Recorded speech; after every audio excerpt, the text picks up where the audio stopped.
washes over the land, driven by a powerful artifact known as the Soulmonger.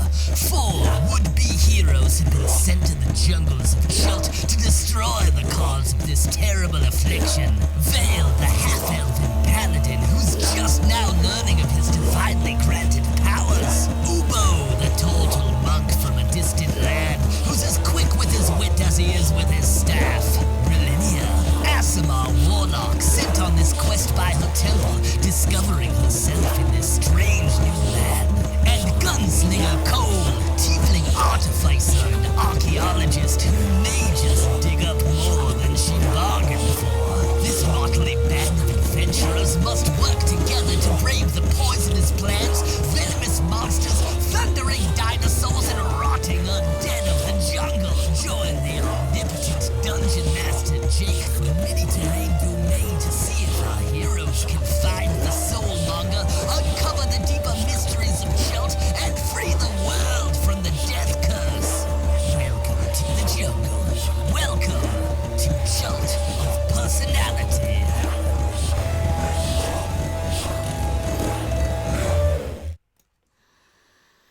Hey internets, it's Jake, and this is Mini Terrain Domains MD, D, and D, Chult of Personality.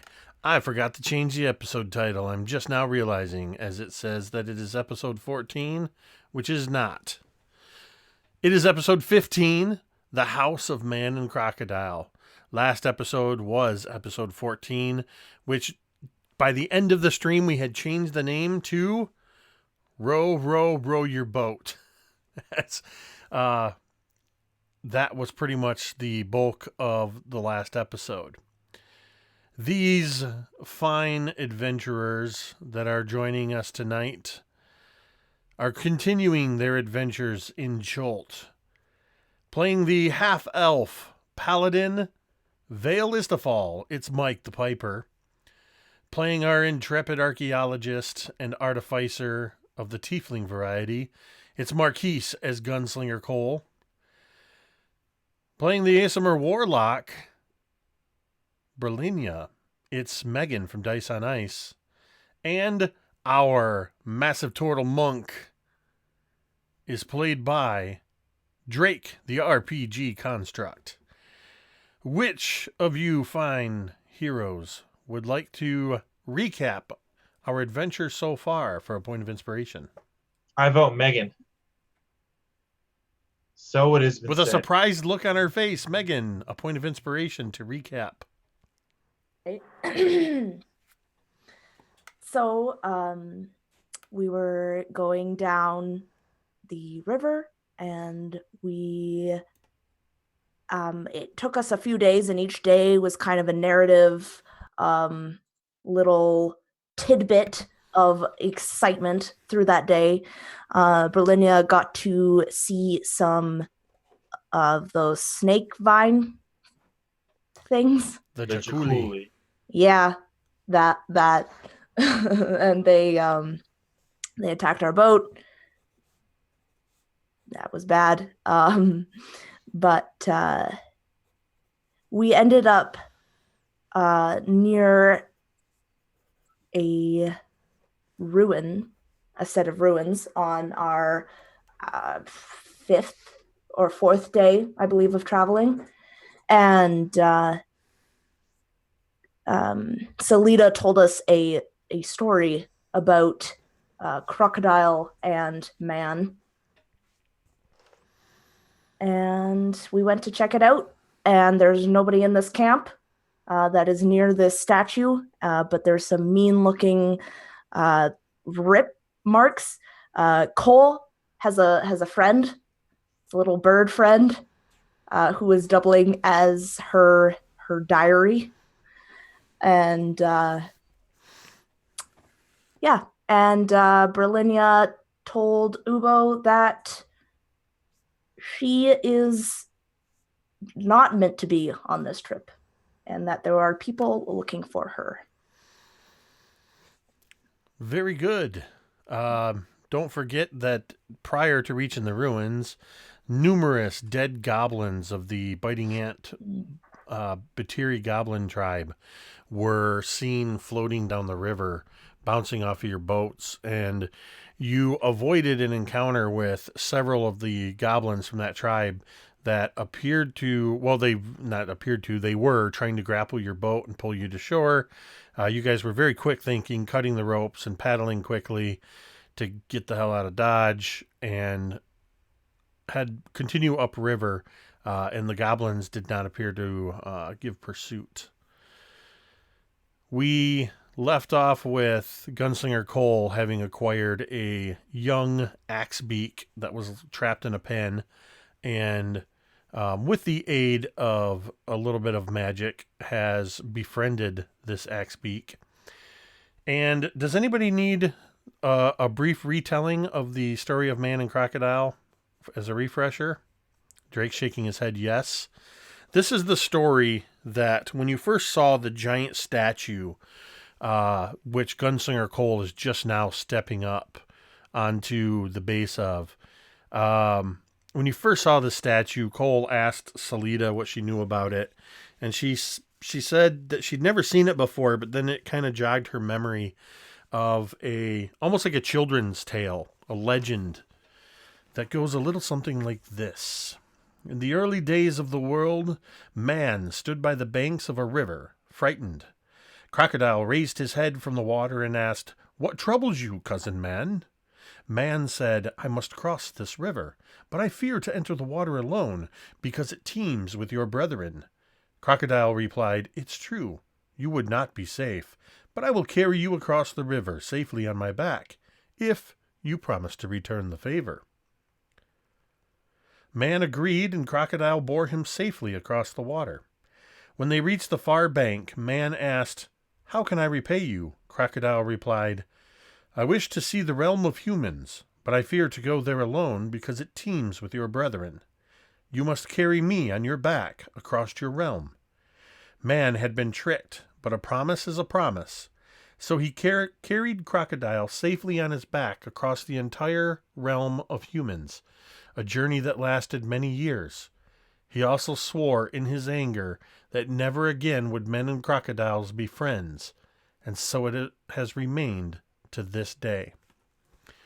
And the statue that you are now standing at the base of actually depicts a man, a giant man, carrying a crocodile on his back. Cole has just stepped her feet up onto the first terrace between the feet of this giant statue. Because this camp, the remains of this Camp Righteous that you are at, is relatively small, and where everybody was, you can clearly see Cole. So as Cole is climbing up the steps, what are your reactions? Vale, we'll go to you first. Well, considering that I'm actually at the boat right now, I'm watching it with Salida. So I'm just kind of, I don't know, I'm just kind of sitting there, kind of looking around, and then just staring up at this massive statue, and I can just barely see Cole going up the steps, and just turn to Salida and say, "You know, after all this, I really do wish that I was a guide at this point in time, so I could say, I'm going to stay with the boat and let these crazy bastards go inside themselves. But I don't really think that's the case, and I think I'm going to have to go in. I mean, I'm not going to say that they're going to be lost without me, but, you know, somebody's got to pick them up when they fall down. Yeah. This is true. If you wish, I will stay here with the boats and keep the boat ready in case you come running, screaming out of this statue, perhaps. Well, I wouldn't place any money on it, but I think that's probably a good bet. Although I'll say that Hubo will probably be the first one to run. She kind of laughs at that with you. Just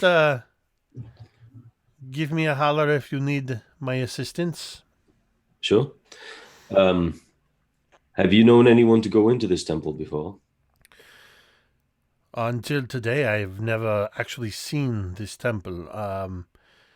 I usually have taken people through the jungle that in such a way that has not taken us directly down the river, so we have not come by this way. Have you ever heard of Camp Righteous? I mean, have you ever heard any stories about it or rumors? As far as what I understand is that the Order of the Gauntlet, which is a faction from the realms, has established camps, or attempted to establish camps throughout the jungle. Camp Righteous was their first attempt, and it was overrun. They later re-established further upstream a camp, I believe it is called Camp Vengeance. Wow, of course it is. They really do like making camps with really silly names. Well, probably that one probably caught on fire, sunk into the river, and then got overrun. Maybe not necessarily in that order. Well, if we don't come back, I guess, by dawn, or if we don't come back for a while, I guess the boat's yours, and you do with it as you see fit, because we're all dead. You could try and come in and loot us if, it's all up to you. I think we've got a few bits of coin on us. Perhaps you would like to pay me my 5 gold for today's services now, before you go in. Well, I have a feeling if I paid you now, then, there wouldn't be any hope for us to come back. And then you'd probably be, not quite as upset if we don't. So if you stayed here and we come back, then there's just, it's more incentive for you to wish us well. You think I would forsake you for 5 gold pieces? As you wish. I've I will seen stay here worse. with the boat. Yeah, no, fair enough. But I've seen worse, trust me. I've seen guys get gutted for a copper or two. All right, well, I'm going to go up. Chances are Cole's probably gotten himself into a heap of trouble, and Brilinya's just too nice to point it out. So I guess we'll be seeing you. Good luck. Cheers. Brilinya and Ubo, happening simultaneously as you see Cole, who's probably about 25 feet away from you at this point. You guys just came down from that burnt out altar, and where you had seen shrine, and you had seen a holy symbol of Torm hanging from the wall. As you're walking back down the hill, this is where you see Cole climbing the steps. Should he be doing that alone? She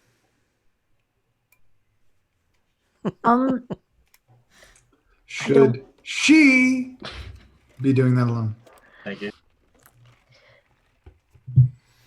No, it looks like she didn't have the foresight we did to get everyone together before we went into the temple.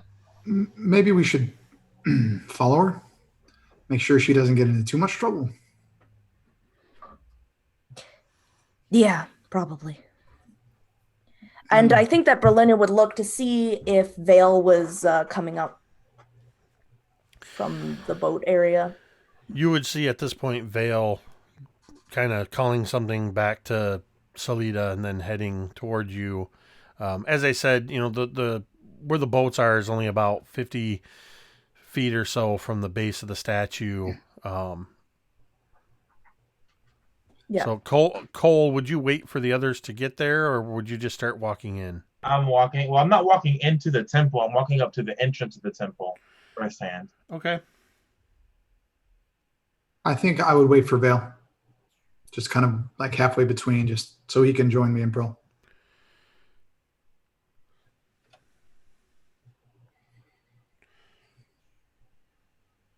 I'm sure I just I meander up. So, are we rich yet? Not that I'm aware of, but That one certainly looks enthusiastic, pointing over at Cole. When you point to Cole, you would see her like investigating the giant stone feet. Like she's like pulling random tools out of her pocket, like chipping off bits of stone, putting it to her nose, and then wrapping it in something and putting that in a pocket, and then like sketching something on a pad and then putting that away. He looks very, very, very happy and very energetic, as Uba's pointed out. Is the bird with Cole? It's she left it at the base of the footsteps, and she commanded it to stay there. Okay. Yeah, and Cole, as you're checking out this, just the feet, you notice that it's relatively crude. It's old, very old, but relatively crude carving work. It's not like fully smooth, except for the big toes on the statue have been rubbed smooth, polished to a smooth sheen almost by years and years of people rubbing the big toes for good luck. I feel like this is something Cole would like understand when she starts touching it. Statues are often like pretty smooth from people like rubbing them a lot. Like for instance, like the heads of like luck statues. Uh-huh. So upon seeing that this is like smooth too, she would smile to herself and actually rub herself and say a prayer to Tamora as she's doing so. Give me a wisdom check. Let's history or religion, your choice. All right, sounds good. That's intelligence, not wisdom. Yeah, let me roll real quick. Where the fuck did my dice? Okay, that's going to be a 20 unnatural. Okay, yeah, you definitely, as you're rubbing the foot of this statue, you definitely feel that, just that sense of many before you have done this same thing, whether through faith or ritual, belief in good luck, whatever it may be. But you feel that it's tied to this the specifics of the statue and this particular legend surrounding the House of Man and Crocodile. I imagine Cole pulls back her hand and she looks at the dust on her palm, and then she looks to the sky. And like, what time does it appear to be? Like twilight, dusk, or like mid afternoon? Or what are we looking we'll say probably.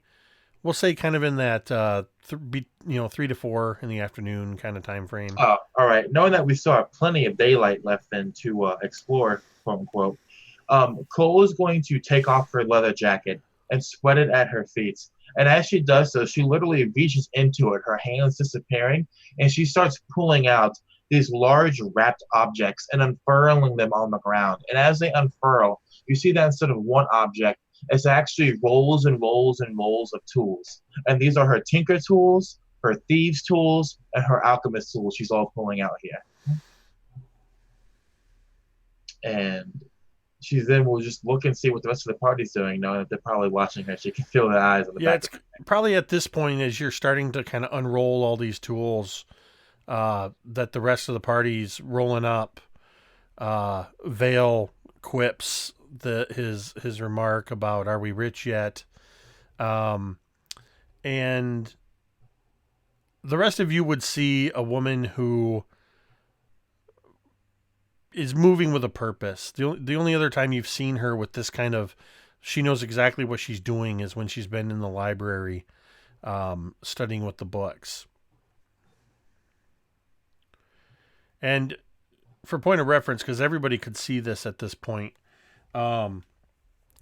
between the feet, you actually see that continuing inward into the statue itself, there's about 10 feet into the feet, there's a rise of about 7 feet, and then there's a level, like a terrace. And beyond that, you can see inside that there's another terrace rising up. And you get the sense that going further back, at least for a little ways into the statue, about every 10 or 15 feet, it seems to rise by 7 feet going upward into the statue.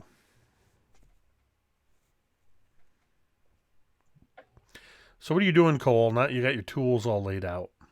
She also brings out her other stuff, but she has a cigarette lit, and she looks over her shoulder at you guys, and she, what's up? Have you found anything? Well, I've been sailing between these feet, so I haven't found much yet, dear Ubo, but soon I will.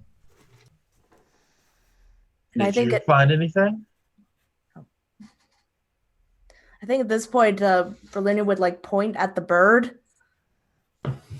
Is this yours? Is mine. Now, beforehand, it was kind of just running around doing its own little axe beat catchling thing. A little bit of spell here, a little bit of magic here, and now we seem to be pretty close, so I guess, yeah. She's a good listener. I would be careful, though. We found some pretty large claw marks cutting through these tents. And no one. Dinosaurs are a bitch, they'll get you.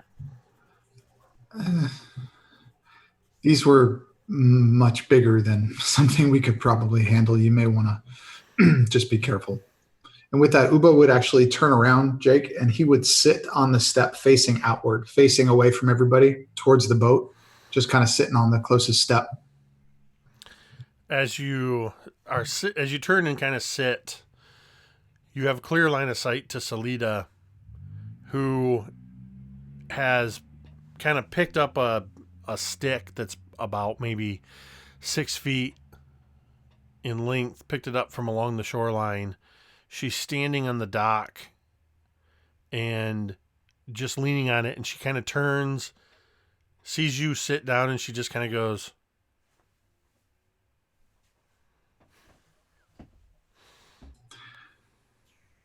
I think Ubo would just kind of do one of those, put the little chin up thing. Was it? Nothing else. Well, this isn't my first dungeon delve, hopefully not my last. So that being said, here's the plan. You see how it keeps rising up about 7 feet, and then you can tell it's going back. And back from the shore, right, you can see it rises up pretty high until it goes into the statue itself, right?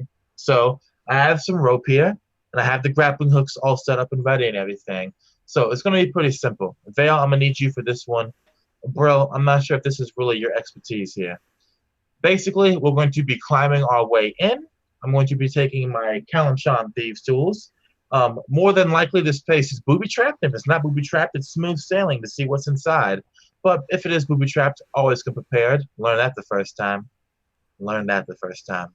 But as we climb up, bro, what you're going to do is simple. You secure the ropes for us. Make sure they don't come undone. Anything crazy happens to them. You got Ubo here. He's watching out into the jungles or what have you. So, boom, plan. We good? Are you sure you don't want to take her with you? I can handle out here. It's not about handling out here. This is going to be a bitch of a climb, all right? And what we find inside of there, in terms of, I don't know, traps or drawings or weird things going on, assuming it's like the first dungeon I've been through, will not be the best for Bro, unless Bro insists on coming. With that, Ubo would actually look over at Vale, and he would just kind of give you a wink and say, you should have more faith in Brilinya. I'm just going to throw this one out there, and you others can chime in if you like, but we could just skip this. Do we really have to go in? We could just sail down the river a bit more and find a couple of other things, or as you say that, Cole throws one of the grappling hooks up the terrace and pulls it back to see if it snags something. Right, all right. So the terrace is, like I said, it's about 7 feet, so it's not much to throw it up there. As you pull back on it, it does catch on a lip. And you're able to pull the rope taut. All right, she pulls it taut. She looks behind her, and she looks to Ubo, and she walks to Ubo, and she ties an end of the rope around his wrist. Nothing can be more secure than this turtle's wrist. And she looks him in his giant blue turtle eyes, and she says, "If something's coming to kill us, cut the rope before you do anything." And instead of just pulling the rope. Pulling the rope is bad, Ubo. Cut the rope. Don't pull the rope. It'll make more sense if this tends to happen. Pull the rope, cut the rope. Got it. No. Cut the rope. Don't. Oh, Lord. Bro, you heard me? Cool. You cut the rope. Don't let him pull the rope. All right, Vale. You ready? So, to be clear, per Cole's orders, Ubo and Brilinya are staying outside, and Vale and Cole are going in. Yeah, but Okay. I'm leaving like a rope trail of the grappling hooks too Yep. as we climb up, so they can follow us at any point if they need to. Yep, gotcha. All right. Just to let you know, though, I don't have a backup character, so Neither do I.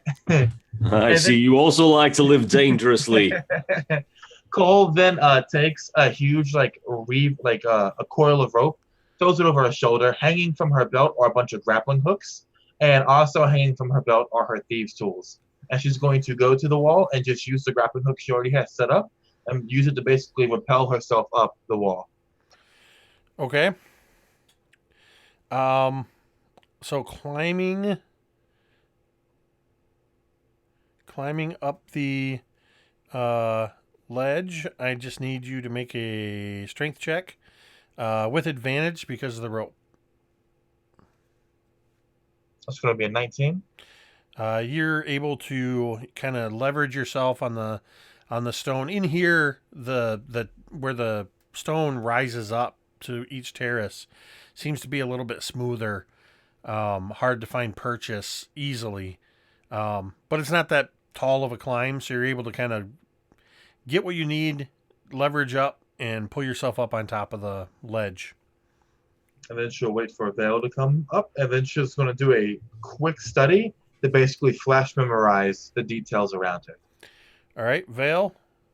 No, sorry, was it acrobatics or athletics? It's athletics at advantage because of the rope. Thank goodness. 'Cause I'm going to need advantage. Oh, that's all right. So that would be an 18. You are good. You also are able to climb up there, no problem. Vale, as you get up there, you see Cole studying the floor. Where you're at here, you can see that the ceiling rises up just a little over 20 feet. You're in an area that is barely 10 feet by 10 feet. On the far side is another terrace that rises up. Just beyond that, another terrace. In here, what you see is it's almost like the floor of the ground outside the giant statue. It's kind of covered in mud. There's some creeping vines. So it looks like some leaves and stuff have blown in and covered the whole floor area. This area, more so than any other part of this, is the most open to the elements. I'm gonna just ask, or maybe I should just make just investigate. But I just kind of want to see if the water actually rises up, or if there's water. If I can tell that these stones sometimes are wet because water gets either drawn in or pulled in, or I don't want to drown. Drowning sucks. I'll say yeah. Go ahead and give me a survival check. All right. That would only be a 12.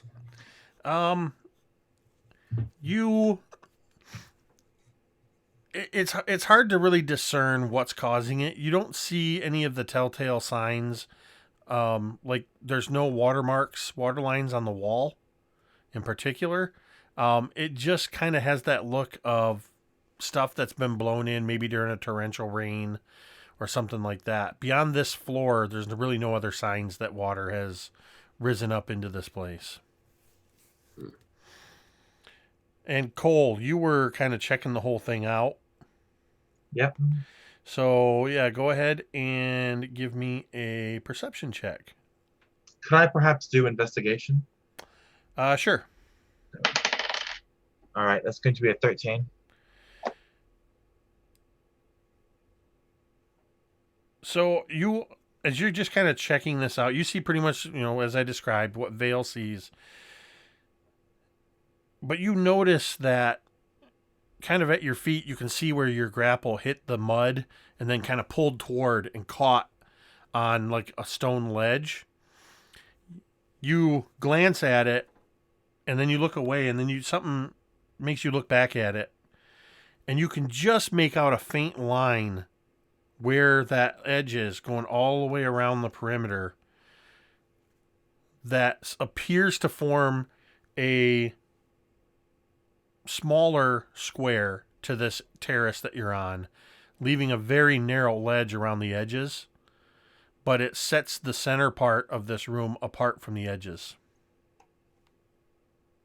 Cole notices this, and she raises a hand to stop Vale from walking forward if he was about to do so. And then she's going to, with one finger, point at it and just point at that faint line. She's going to say, "That's odd, isn't it?" I mean, it could be. It could also just be a design. I mean, I'm no temple designer, but, I don't know. Sometimes they must like to decorate it for the gods and whatnot. In Mulhand, where I went on my first expedition, and as she's talking, she's walking around this perimeter, Jake. Well, one of the things we found was kind of like this. Someone else said it was a design, too. Were you going to say something, Jake? You're walking around kind of staying on the outside? Yeah. I just need a dexterity check as you're trying to stay on that narrow without going over that line. That's going to be an unnatural 20. Okay. I was going to say you can add athletics to it if you want. Dope. Or acrobatics, not athletics. So she's walking. She's towing this line very gracefully as she's walking and talking, Vale. And she's beckoning with her tail for you to follow her. And she says, "Well, basically they said it was just a design too. And then some stupid bastard pressed it. Well, he touched it. And then it went in. The actual the floor itself dipped in. There's a click. There's ever a click whenever you're exploring something, Vale? It's bad." She turns and she looks at you. Very bad. And then she keeps on moving until she's going to eventually be underneath the terrace itself, the next terrace. Okay. Do you follow, Vale? Yeah. All right. I need that dexterity acrobatics check from you to stay on the ledge. That'll be a 19. You also are able to move with grace along this edge, not crossing the line, and you find yourself with Cole at another 7-foot high ledge leading to another small terrace. As she's preparing the grappling hook, she says to you, continuing the story, "Have you ever seen what it looks like when a person's leg is cut off, Vale?" Yeah, I have. It's fucking bloody, isn't it? It's everywhere. And the bone, the way like the meat pulsates. Yeah. Horrible stuff. No, I worked with the physician. Well, more of a barber surgeon, right? Not really exactly a full-on physician. Yeah. Just one of the many jobs I did. And poor lad came in. He was threshing and using his scythe, and unfortunately, he wasn't looking where he was going. Cut part of his leg off, but it was cut down so deep that they had to take it all off. It's horrible. Painful, screaming. God, so screaming. Yep. The screams stay with you too, at least the first time. Seeing that leg be cut off was the second time I'd seen a leg being cut off. And as she says this, she throws the grappling hook over the ledge and then pulls it taut, hoping it catches something. This time, the grapple catches on nothing and just slips on smooth stone coming away.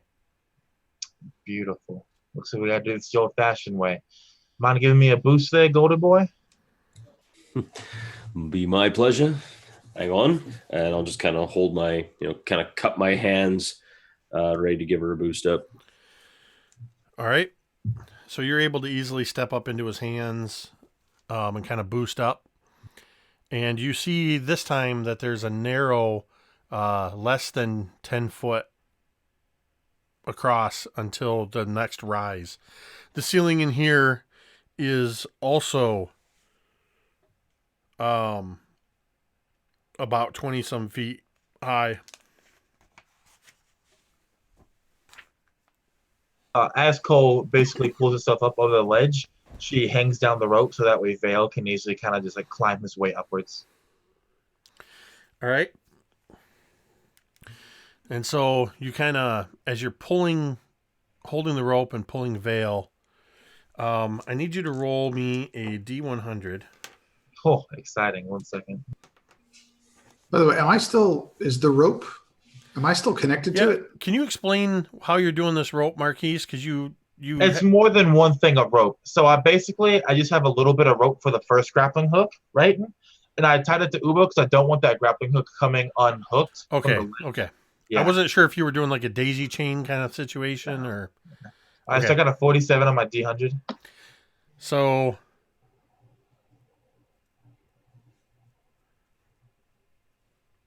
All right.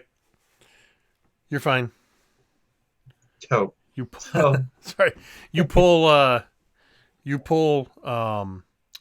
what I was going to say is Ubo, you're basically there as far as you know, you're holding the rope for Vale and Cole to do what they're doing. You have probably no idea that they're no longer using the rope.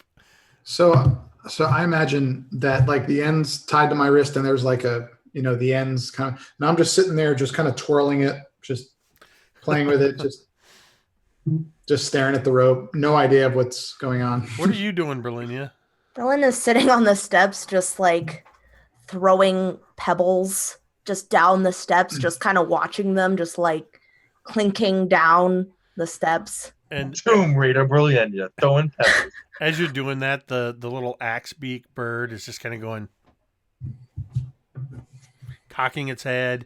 It kind of does this little dart towards one of the stones that bounces off the side, pecks at it, and then goes back to where Cole left it, and that just kind of repeats. She would like turn to Ubo. She said, "Look, I taught it a trick."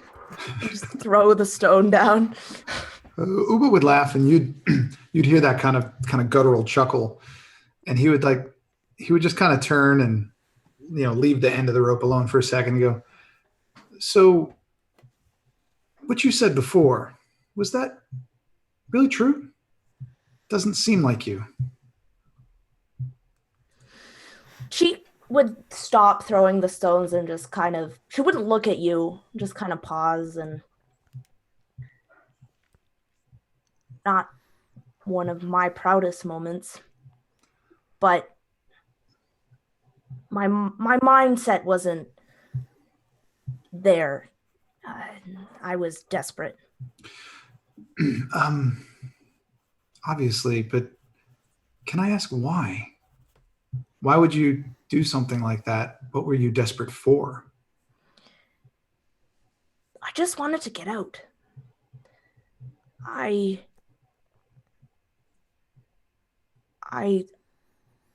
There were these walls around the temple.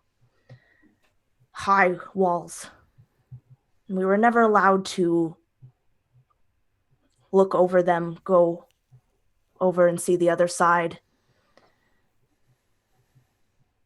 But one day I saw through the gates of people coming in to be helped.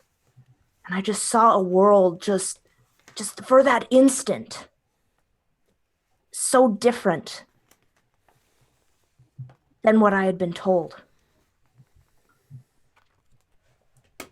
And I needed to get out. And I knew that I wouldn't be able to. They would have kept me in there forever. It was an act of insanity, I think. Yeah. We've all done things we're not proud of, but if they find you, what are they going to do to you?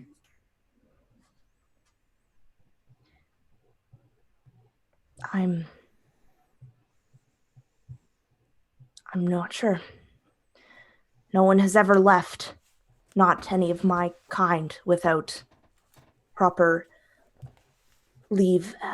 I've probably added, or at least not taken away from the suffering of the world, and they would not be happy with that. Not at all.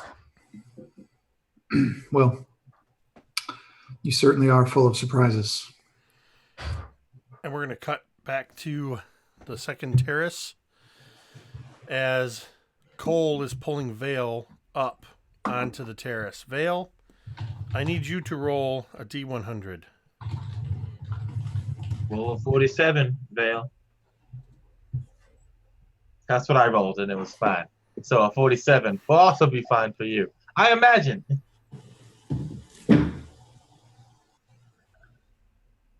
That would be a 63. That's not a 47. And I'm dead. As you pull Vale up, and he kind of comes up over that fulcrum point and kind of stumbles just a half step, you hear what you were just talking about moments before. You hear click, and then you hear shing. And I need both of you to make a dexterity saving throw. Exciting. All right. That's going to be a 15 from Cole. Hey, Jake, do we hear this outside? Give me a perception check. That's a 3. Nope.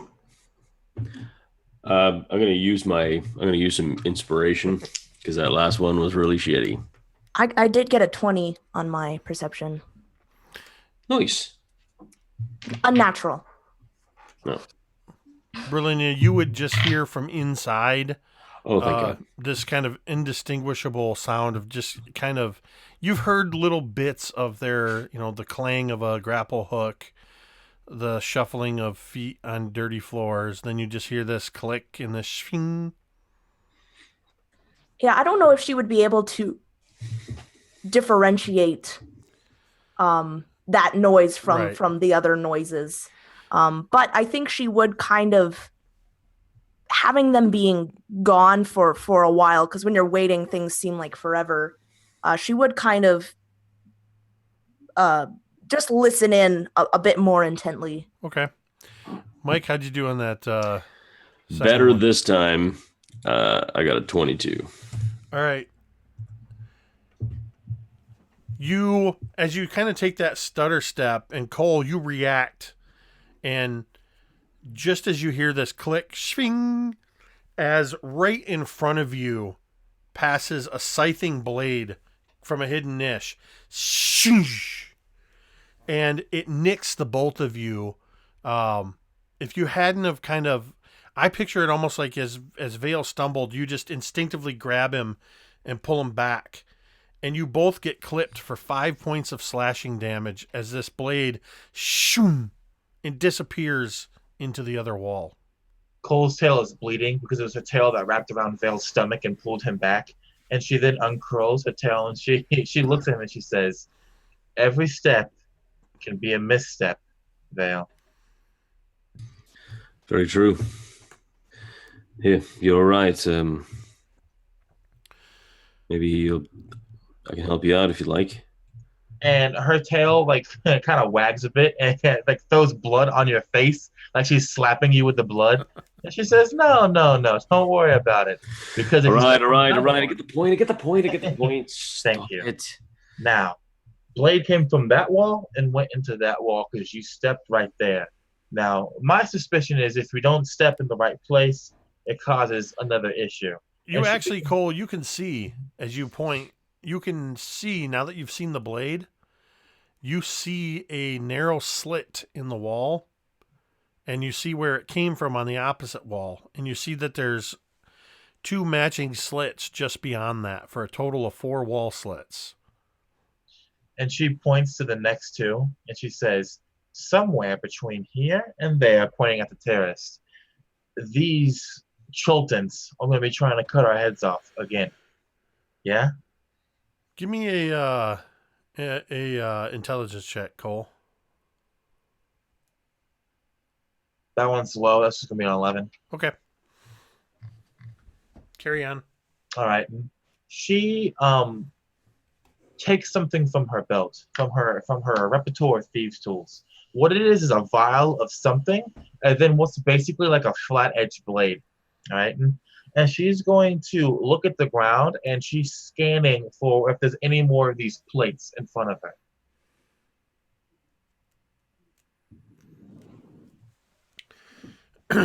So go ahead and give me an investigation check.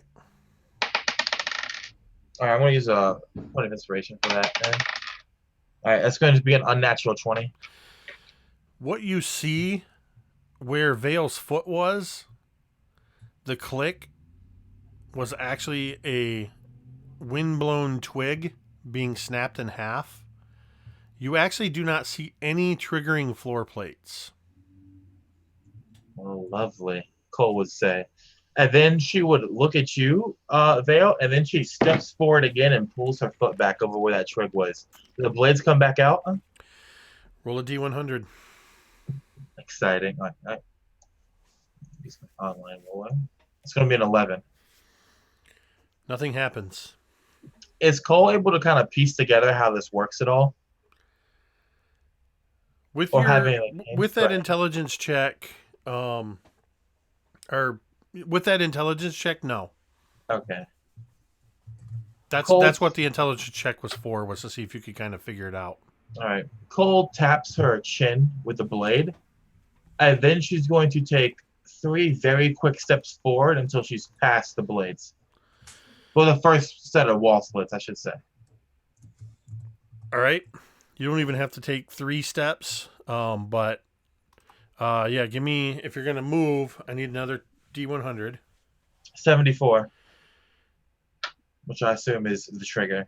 Yes. You need to make a DC or a dexterity saving throw. All right. I got a 19 on that one. You got a what? A 19. You are going to take 8 points of slashing damage as the blade swings through again, this time from where it receded. Shing! Kind of digging into your tail again, I imagine, as you dart past. It gets the tail horizontally, and as the blood comes out, she looks over to you, Vale, and she says, "Walk fast, give me a pat," and then we go on past the next set of blades. All right. So I'll lay on hands, and heal you up for 8. Well, you got to get to her first. I'm going to take a step. Give me that D100 check. That's sweet D100. Ah, okay, that's better. It's 26. You I almost picture it like that, just every muscle in your body tense as you're not sure if this is going to swing out or not, and you just suddenly find yourself next to Cole. All right. Cole wraps her tail around her stomach, right? So that way it won't risk being cut off. And she's going to move horizontally towards the opposite wall where the other slit blade in front of her hasn't come out yet, assuming thinking is going to come out that same way. And when she gets there, she's going to use the blade, which is polished, and she's going to basically try and angle it in the sunlight to see if there's a blade inside this wall slit, or if it's in the other one, if it's not in this one. So, using our map as reference, up or down? Down. Okay. Give me a perception check. It's going to be a 16. You can see that there is, in fact, a blade. You can just make out the edge of it. Brilinya, from outside, you hear that sound again, that you, as you're listening for it now, you hear that kind of shing, almost like somebody's drawing a blade across stone. But you don't hear any other sounds except for the normal tones of Cole and Vale's voices. And I heard it after the sound of the metal scraping on. I heard their voices after the sound of Yes, metal. you would have heard it before and after. Okay.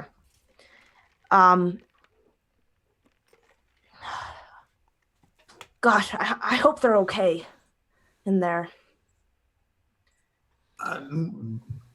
He's supposed to be good at this, right? He talks about it all the time, how great she is.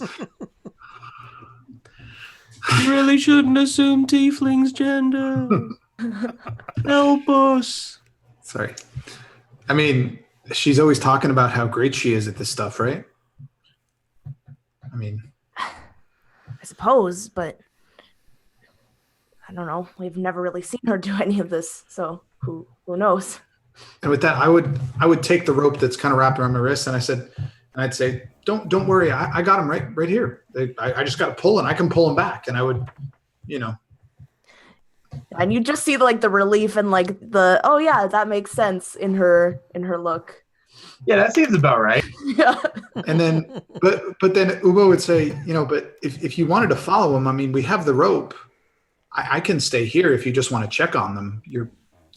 I mean, I can get you up there if you need it.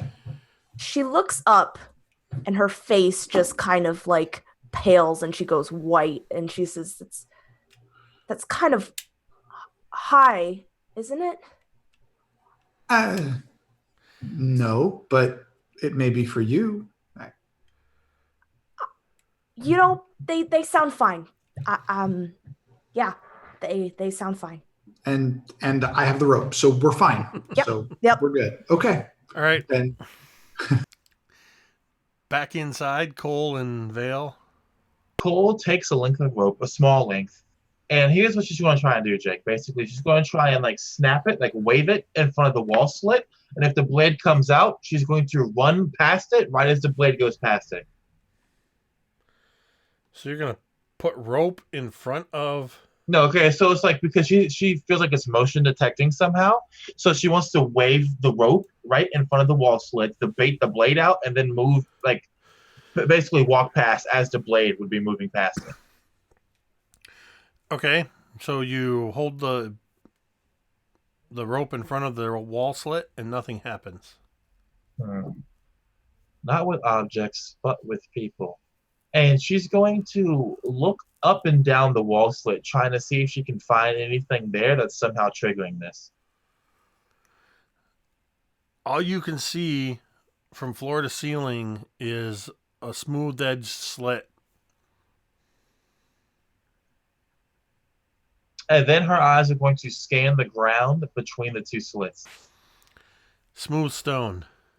And then the ceiling. Smooth stone. Vale, come here and have your rapier out. You're not going to have me break me rapier, are you? Maybe. We'll see what happens. I'd really rather not. I'm sort of attached to it. Well, I'm not saying you have to break it per se. I just need that thing you do with the light and the divine and the holy whatnots and all that. I need you to stick one of those bad boys right into the slit here.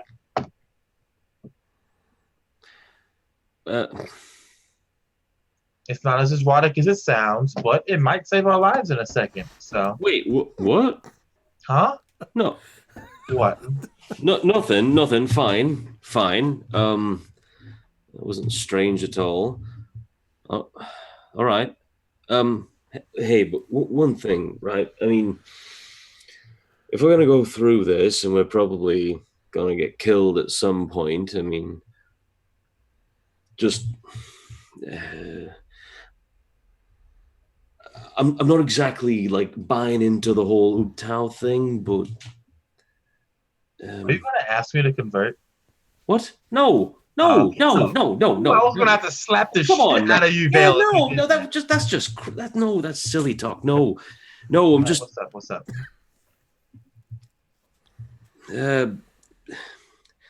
Here, receive Ubtao's blessings. May you have the senses of the jungles. I don't know. Does that sound right? Anyway, I'm casting bless. So you have an extra 1d4 to a saving throw if you need it, or an attack roll if you need it. Cole giggles as you do that, and then she points back to the wall slit and she says, "Now smite it. We don't have all night or day." Yeah. All right. And so I'm gonna smite that thing. Smite it good. So I'll attack it. You're going to slide your blade into the wall slit while smiting it.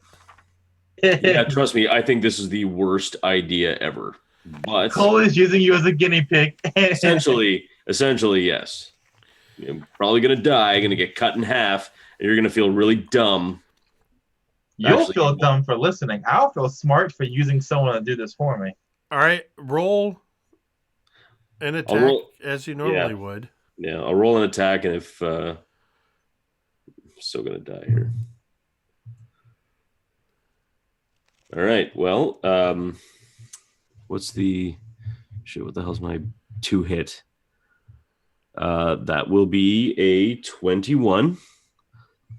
So, what is that now? 2d8. So you don't need to roll damage. Oh, basically, good. what you do is you are able to just kind of, especially with the rapier, you just slide it into this wall slit, and you just jam it with such force you can feel as the thicker edge part of the blade kind of catches between the scything blade and the wall, and you feel it wedge in. You jam your rapier into the hilt, and it's wedged in firmly. I feel like this video is going to get me flagged on YouTube for all the innuendo. as Vale jams his holy rod into the slits. Now you're tempting fate. I'm going to run behind him and run past the slit. All right, roll me a D100. Exciting. It's not so much running as it is taking a quick step, because then you're up against the next terrace ledge. That's going to be another 26. All clear. I'm gonna need. Well, I don't know if it worked, but it let me pass. So here's my suggestion, Vale, is you step forward while pulling the blade out. Now, this might mean you lose an arm, but if you don't lose an arm, I get another chance to see how this thing works for when we leave. Okay. I'm just really tempted to not push you in front of me when that blade goes off, so we can see exactly what a tiefling is made of. Well, flesh and blood, as you saw, you have some of it on your face right now before you wiped it off. So, all right. So you're going to attempt to pull your blade and step forward? I really don't want to, but you don't. You can leave the blade if you want. Not particularly, because that I kind of need a weapon. Well, actually, that's not true. I do have a short sword and a dagger, but yeah. But I need all 3 blades. All right, no, I'm grabbing my rapier. And I want it. I want it because it's mine, and I've killed things with it. I need you to make a strength check. Oh, this is gonna suck. Oh, actually, that didn't suck as much as I thought it would. And it's a check, not a save, right? Just a check, correct. Yep, that's 15. Your blade comes free. There's a ringing sound of metal on metal as your blade is unsheathed from the wall. And then as you make your step forward, I just need a D100 roll. 17. You are against the wall next to Vale, and no blade comes out of the wall. Holy shit, I'm up against myself. I know what you meant. I'm just being a little bastard. You turn your head to the side, Vale, and you see that Cole's already throwing a grappling hook over. Does it catch on anything, Jake? Yes. This time, similar to the first time, it catches on something. And she pulls herself up. Okay. You pull yourself up onto the ledge, where you see that the floor is the same size as the first floor that you were on that was covered in mud. But there is clearly marked out 4 rows of 4 square tiles. On the far edge to the in front of you is another 7-foot ledge upon which you can see a door. As you look at the door, you can see that the pattern on the floor is repeated on the lower panel of the door. But from where you're standing, you can only see the top 3 rows of squares. You can't quite see the bottom row. So you're kind of looking up, and there's this ledge, and as you're peering, you just can't quite make out the full pattern. I see. And the pattern is mirrored on the floor, right? Yep. It's a 4x4 grid pattern. As Vale pulls himself up, she points to this and she says, "A riddle. You're good with riddles, right? Puzzles, maybe?"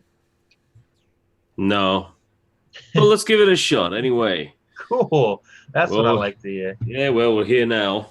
Although, do me a favor, and you can take a bit more of the risks from now on. She chuckles to herself, but she doesn't say anything because she's looking on the walls beside her. Are these smooth stone, Jake, or can she climb up these at all? Or the walls are completely smooth stone. They are clever when they made this. Really clever. Let's see here. And she's going to take the rapier out of your hand, Vale, and she's going to poke the first different colored plate in front of her. You stop tempting fucking fate. Oh. She taps the horns on her head from which her medallions hang to her goddesses. She says, "It's in the religion. Bro's got hers, I got mine." You're poking it with what? The rapier. Can I actually can I make a roll? I want to make a roll. I want to make a perception check roll. And this is a roll. This is a roll for all the things. And I want to see if I get a nat 20. I need this. I don't know what you're doing, but I'm going to allow it. It's I don't know where Mike's going with this, but sure, why not? I kind of want to see how this plays out. Nope. It was an 11. Carry on. Well, yeah, maybe. I mean, oh, what would have happened? No. Case in point. Point of notice. The ledge that you're looking at on the far side is almost twice as high as the other ledges have been. So it's about 16 feet high. That's why it's hard to see the bottom edge of the door. While you are examining this floor, we're going to cut back to Brilinya and Ubo. Brilinya, as you've had kind of a keen ear listening, you've noticed that you've heard a couple more metallic sounds. You've heard some shuffling. And their voices seem to be getting fainter as they're making their way further inside. I would like both Ubo and Brilinya to make perception checks.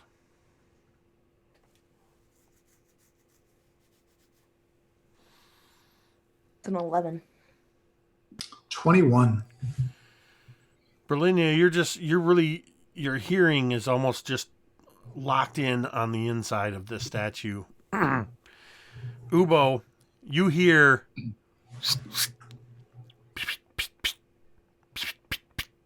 coming from over by the docks. Like a real subtle just. And Ubo, was looking more at the rope and stuff. Now you would kind of see that, that camera zooming in where you see his eyes turn and then his head turns slowly afterwards. And is she still over by the boat? Salida is over by the boat. She now has her hand on her scimitars on her belt. And she's kind of in a crouch and she's looking at you and she goes, when she sees that you look towards her, she goes, motioning to her eyes. And then she points to either side of the statue. And she taps her ear.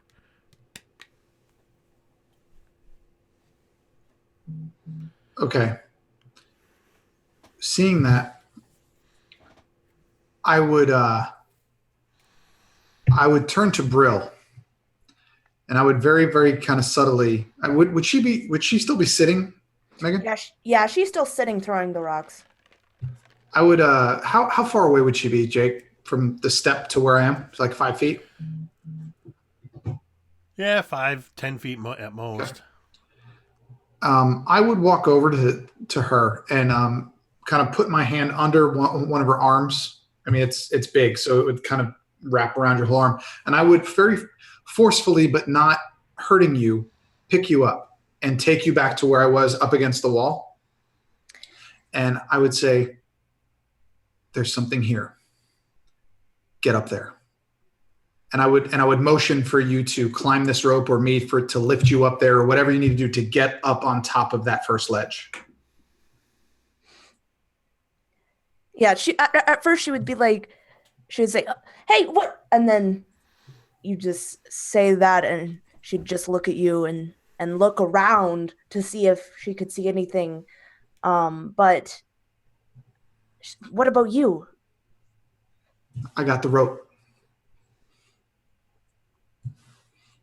Just right. That's all I would say. It's just the only thing you would see, Brilinya, as you kind of look around as you're standing up, is you would see that Salida has kind of made herself have a low profile at the dock. She's kind of come down from the edge of it onto the actual riverbank, and she hasn't drawn any weapons yet, but she just seems to kind of be looking like.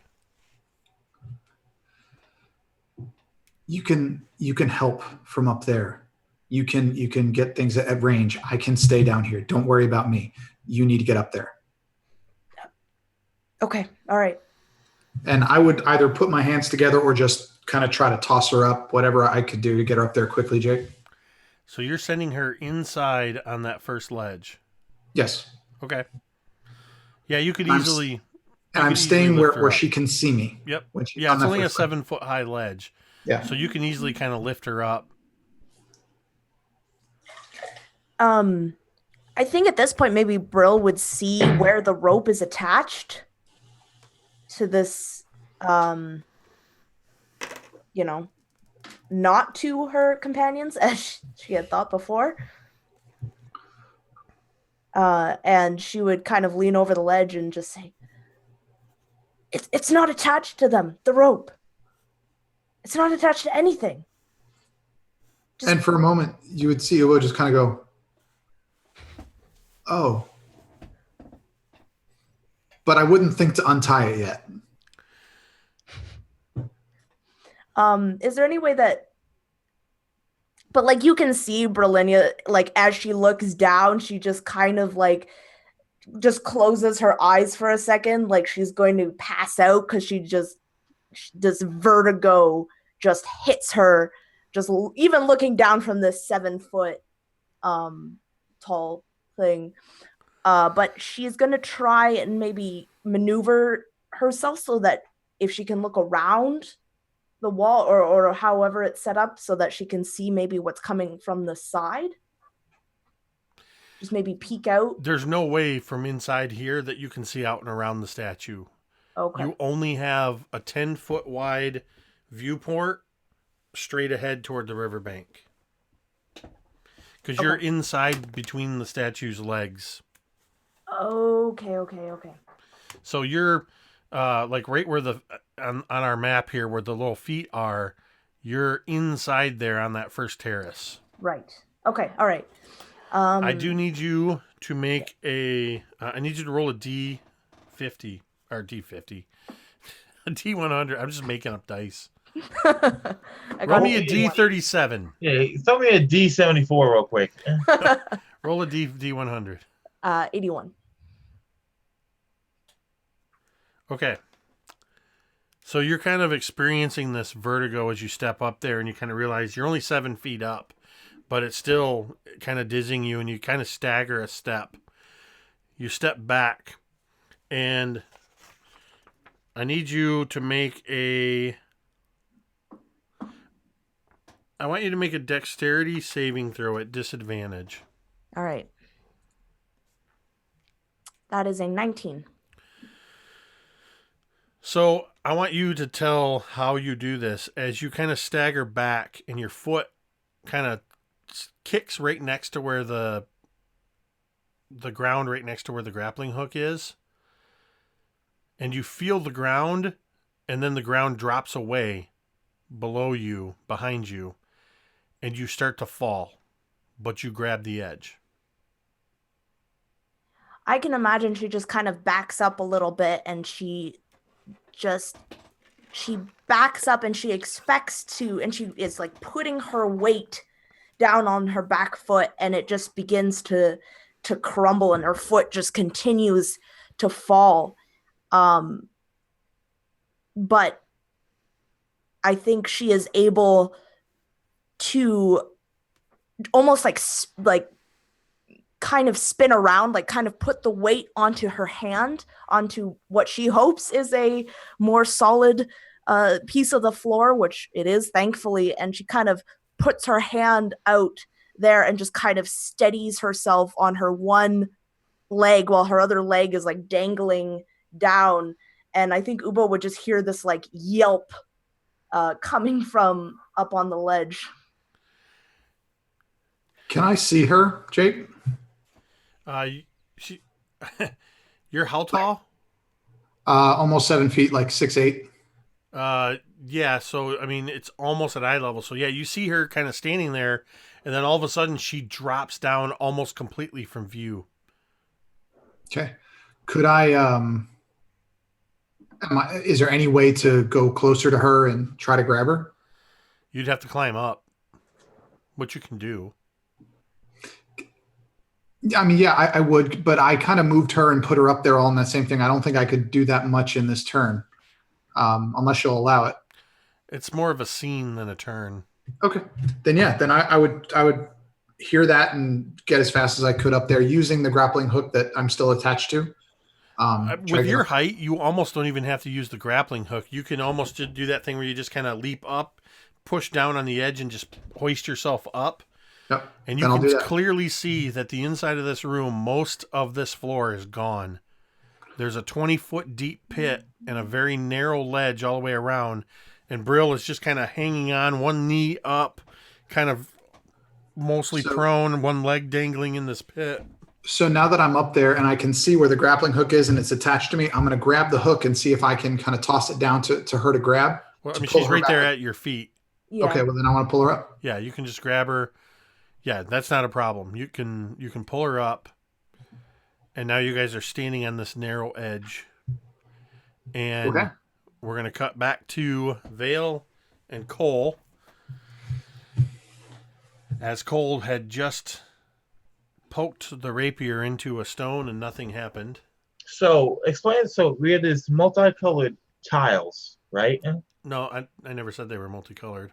Okay, so what am I looking at exactly? You see a stone floor that is divided into 16 squares, 4 rows of 4.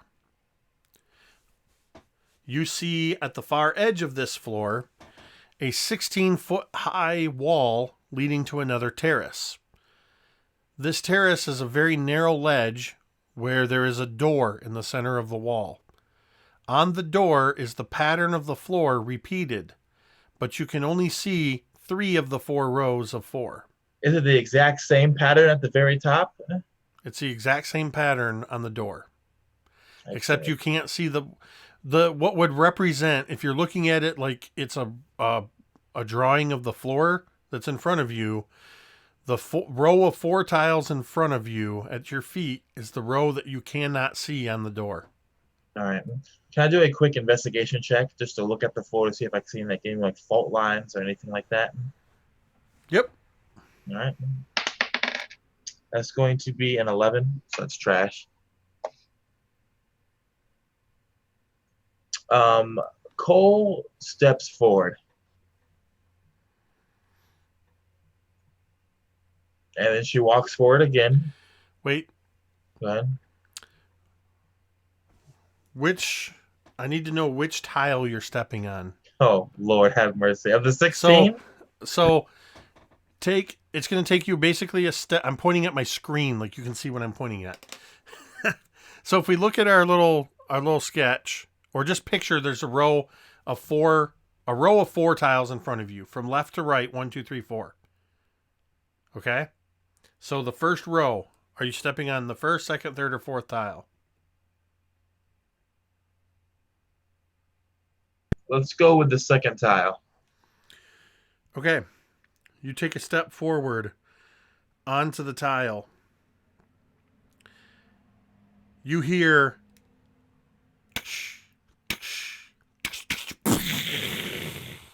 and I need Vale and Cole to both take a dexterity saving throw. Remember, you're under blessing. I would say, even with the cutting back, it's still within the 1 minute of when Vale first cast the spell. All right, with bless, then we're going to have a total of 21. How's Vale doing? And what is it? Dexterity saving throw? Yes. That's 14. Okay, so you're only going to take half of this as the room erupts into fire. 9 Oh, thank God I have fire resistance. is 21. So you're going to each take 10 points of damage. So Cole will take 5 points of fire damage as it seems to erupt from all sides. Just a fireball into the room. Brilinya and Ubo, you don't even need a perception check to hear this rush and see the sudden bright light from the far end. That was something. Something happened. We have to go check it out. Okay.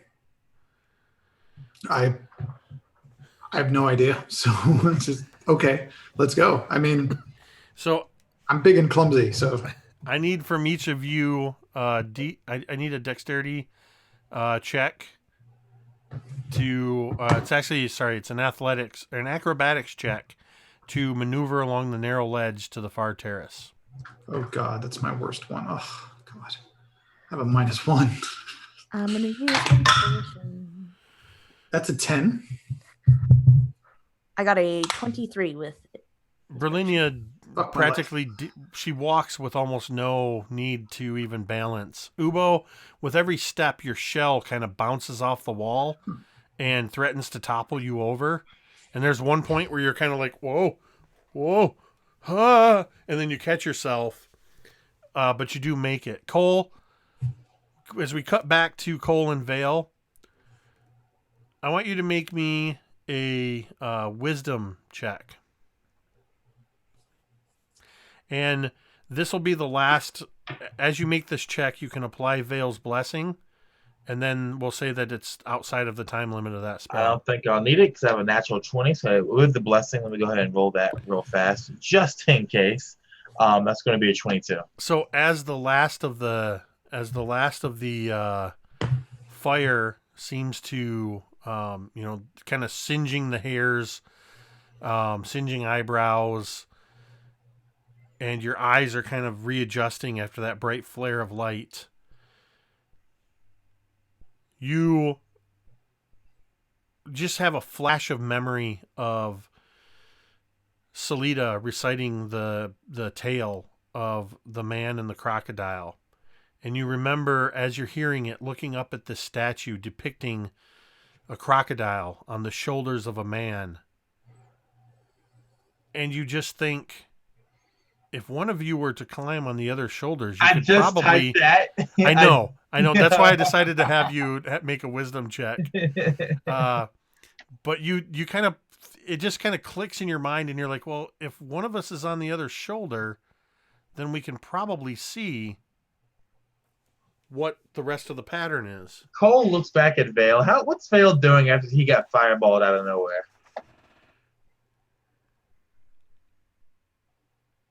Definitely reconsidering why he didn't even agree to come onto this little dungeon delve in the first fucking place. Cole actually just burst out laughing, seeing the expression on your face. As Vale suddenly remembers his conversation with Salida right before leaving to follow Cole in. We're probably all going to die in here. And she coughs up like some smoke, and she's like, you don't seem like you're really enjoying the whole ruin exploration, Vale. I thought you was into this whole traveling exploration discovery business. Oh yeah, no, it's great. It's great. I'm having a wonderful time. As you close your eyes when you say that, she Yeah. climbs onto your back. How? What do you get off of me? Be quiet. She slaps you in the back of your head. I'm trying to see the door, to see the pattern, to see how we walk across the floor, unless you want more fireballs, Vale.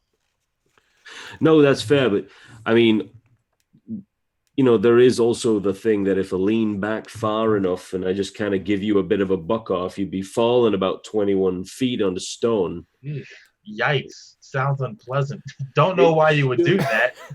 Oh, I can't think of any reason why specifically. Listen, you look better without the eyebrows, Vale. That's all I'm saying. And then she looks up to try and see the door, Jake. So, two things. One, Cole, I want a perception check.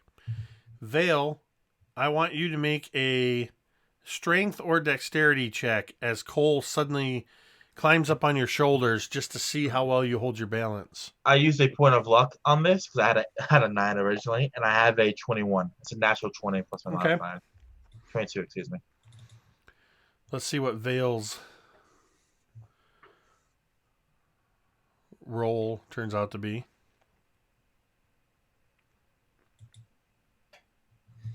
What is it again? Strength or dex? Oh, hell, I'm doing dex. Saving throw? Just a check.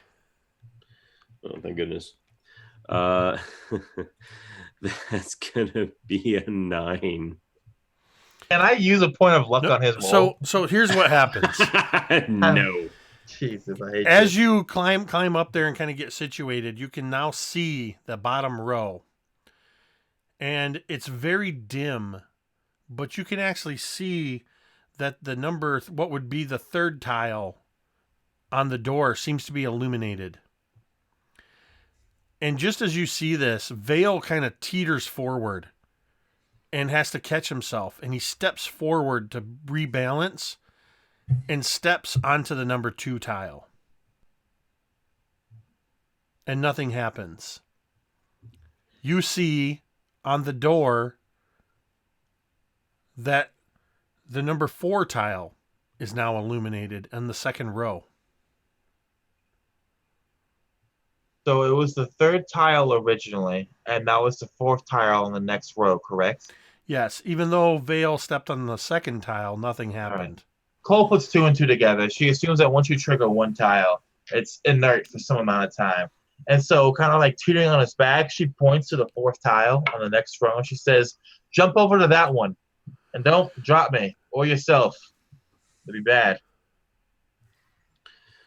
You'd have to do better than that. It just sounds too tempting, but all right. Athletics check. Yeah, can we say acrobatics? Given that you're holding a person on your shoulders, I'm going to say it's athletics. Yeah, fair enough. Okay. That is a 15. It's a decent long step that you're able to just get enough, and you kind of almost land on the number 3 tile, but you recenter yourself and land on the 4 tile. Brilinya and Ubo, now at this other ledge, are you going to use the same hoist Brilinya up and then pull yourself up? Probably, yeah. As you're climbing up, you can see just beyond you is less than 10 feet. You can see that there's another ledge about 7 feet up. And you just see like the top half of Vale, and you can see Cole on Vale's shoulders up on the next level above you. What are you two doing? Cole turns and she looks over her shoulders and down the lip, and she sees you two. And then she sees like the broken floor on the terrace behind you guys. And she rolls her eyes and she says, why the fuck are you guys climbing up here? It was like that when we got here. It was not like that when you got here, because I was here before you, Ubo. Now, before you say some more dumb shit, do not walk forward, because you see those holes on the wall? blades will come out of there and fuck your day up. Maybe. I'm not sure how it works yet, but it might fuck your day up. So stand right there. Don't walk forward. And this is exactly what it looks like. And she's pointing to her and Vale. And then she turns back to look at the door. The whole time she's doing this from atop Vale's shoulders, where Vale's just kind of holding onto her legs, just going...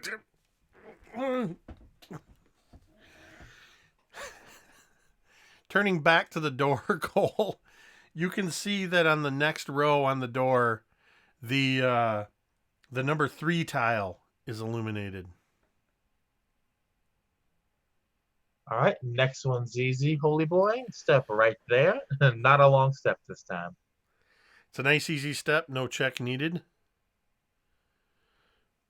I'm still thinking whether or not to just, throw her onto the number 1 tile, just because reasons. As if reading your mind, she reaches down and she has like one nail and she puts it right below your nose and she says, "If you drop me, you're losing your nose, Vale. It's your best feature. I'll keep it in my pockets." Just threaten Vale with "I got your nose." Exactly. Except in a literal sense. Like, I will actually cut your nose off. This is spiraling now, Jake. Oh, man. Okay, so... Are you actually telling Brilinya to do that, Ubo? If she wants to. So you guys are going to mimic... Cole, well, I'm assuming that we can only see the top part. Like, we can see Cole, obviously, but we can't see much of Vale. So I figured throw her up on my shoulders, and then she can see another, 5.5 feet above me, and be able to actually have a conversation and talk us through this. Because I just see his head right now. So behind you, Cole and Vale, Brilinya climbs up on Ubo's shoulders.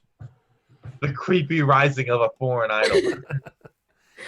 I don't know. If you look back, you'd notice that Berlinya's eyes are like tightly squeezed shut.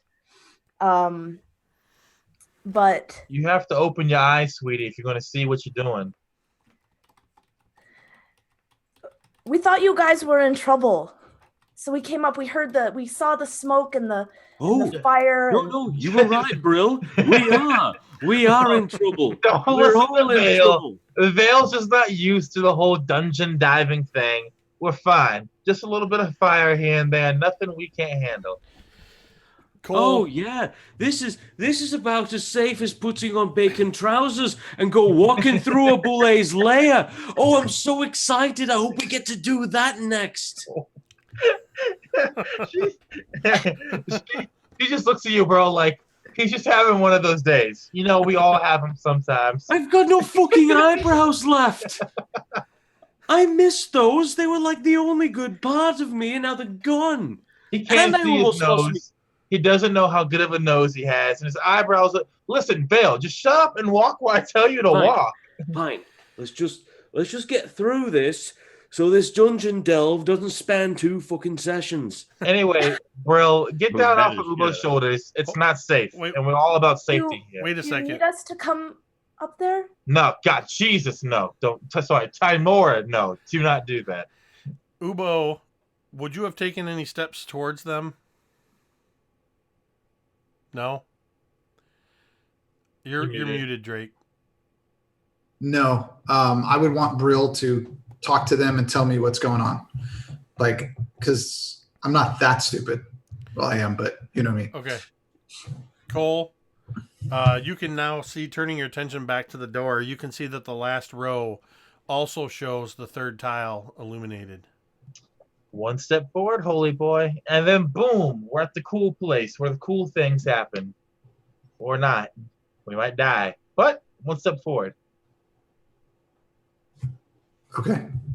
All right. I take 1 step forward. Okay. Now, you are still probably sitting on Cole's or Vale's shoulders. You are probably about 4 or 5 feet short of the ledge. Grappling hook, go. All right. I hope it catches. It does catch. And then she's going to climb up. All right. You find yourself on a narrow ledge with a dragon. A door in front of you with the floor pattern on it. Well, sorry, what'd you say, Jake, that last part? You're standing in front of the door that you could see before with the floor pattern on it. All right. She's going to, again, draw out that wide, dull, but very polished blade. And again, that vial of something strange. And she is going to give the door the frisk, right? She's just going to basically investigate the fuck out of this door. Basically, what it looks like, she's like tapping random points with the blade. And she has the vial ready in case something happens. Well, and you can see as you're looking at this door, now you can see the whole pattern, and you can see the 4 tiles illuminated that represented the pattern you had to walk on the floor. But there's no like check need. I'm basically trying to see if there's traps on the door. Yeah, go ahead and roll the check, the perception or investigation. That's going to be an unnatural 20. You can't find any signs of traps. You don't see any latches or hinges. You see only the door and this grid-like pattern. She looks down to Ubo, not sorry, the Vale, and she says, "Stay right where you're at, all right? And then put 1 foot on the tile right behind you." Well, which one is it? Stay where I am? You Or have put 2 1 feet, foot Vale. behind me? Obviously, I'm Well, saying you just have a said foot stay on me. where. Fine. Thank you. Thank you. Fine. Thank you. I'm just listen, Vale. I'm making us rich, baby. Don't be getting mad at me. All right? No, you're not. You're just making this up as you fucking go along. No, wait. Listen, just because there's no books on this kind of thing doesn't mean I'm not an expert at it. All right. Now, Ubo and Actually, that does because Vale. fine. Thank you. Just I'll take the rope. Ubo and Brill, listen. What I'm about to tell you is I need you to do something very dangerous but very important. All right. All right. I need you to. Oh man, That's terrible. this is so bad. Listen. Listen. I need you to run as fast as you can to the ledge. Who? Me or Brill? Cole? Wait, He just ran as fast as he could to the is he ledge. giving us an example? We were like, were you giving an example, Marquise? Yeah, I didn't let my roommate in. I need you, Cole, I need you to make a... Cole? Oh, shit. Cole, I need you to make another wisdom check. With advantage. All right, that's going to be 18. You, again, find yourself picturing the outside of this statue. You find yourself remembering Selita's tale. You remember just moments ago when Vale stepped on the wrong tile while you were on his shoulders and nothing happened. You remember down below Brilinya on Ubo's shoulders. And it just kind of clicks that you think emulating the statue has something to do with navigating this tomb. I like it. And she says, listen, I think the story has something to do with the traps. Now, in the story, the dude carries a giant lizard on his back, an alligator, right? Now, turtles aren't really lizards, and Azimaris aren't lizards, but Azimaris are kind of lizards in a spiritual sense, right? So, Brill, no offense, love, just get on Ubo's back, and then Ubo just come Uboing right over here. But carry her on your back. She has to be on your back. Okay. Did she just insult me? No, I didn't. I can read your lips, baby. No, just come on. No, wait a minute. Are you up there right by the door? Yes. So why does she need to be on anyone's fucking back when you can just tell both of them which one to step on? Well, no, because it's still at the blade part, Vale. That's the part below where you're at. So, I think if one of us are on the other person's back, maybe the blades don't come and cut our heads off. Huh. That's right about the stupidest thing I've ever read. Oh yeah, Ubo, by the way, if I'm wrong, there's going to be a blade coming out from your right. Oh, is that all? And yeah, well, and when you go past the next one, a blade from your... No, sorry, I reversed it. A blade from your left and then a blade from your right. Sorry, Ubo. Have fun. See you up here. Brill, did you understand a fucking thing she said? I think we're going to die. I think that's what. Wait. I've got it. Here. Quick, one of you pick somebody because I'm going to bless one of you. Bless her. Bless bro. She's already pretty blessed if you think about it, guys, but I guess it worked. So I will bless Brill. I hope this isn't blasphemous for you, but power of Ubtao and all that, you'll be fine. So cast bless on you. It's the worst paladin ever. Sorry. They look, I'm new to this. Marquise is commenting in the side chat. Just forgot me. I said that you guys had said you wanted an Indiana Jones stuff to happen, and I said this is like Indiana Jones but with 4 indies, and Marquise says it's 4 of the little Asian kids short round from the Temple of Doom. You bastard. Marquise, you're a terrible human being. You are. Well, every campaign's got to have an occasional slapstick tomb raid. So no, it doesn't, Jake. Oh, yeah, with this group, apparently it does. Next tomb raid will be totally serious and well mapped. Not a chance. Next up, we'll have 4 new characters because we're all okay, wait. So, what are we doing, bro? Put your pussy down. It's piggybacking. You guys are piggybacking across over here. So, pussies aside and split blades aside. We need Brill on Ubo's shell, and they need to be running to the terrace. Hey, Twitter. This is Mike. Can we have a chat for a sec? Look, we all usually give 100% every time we can.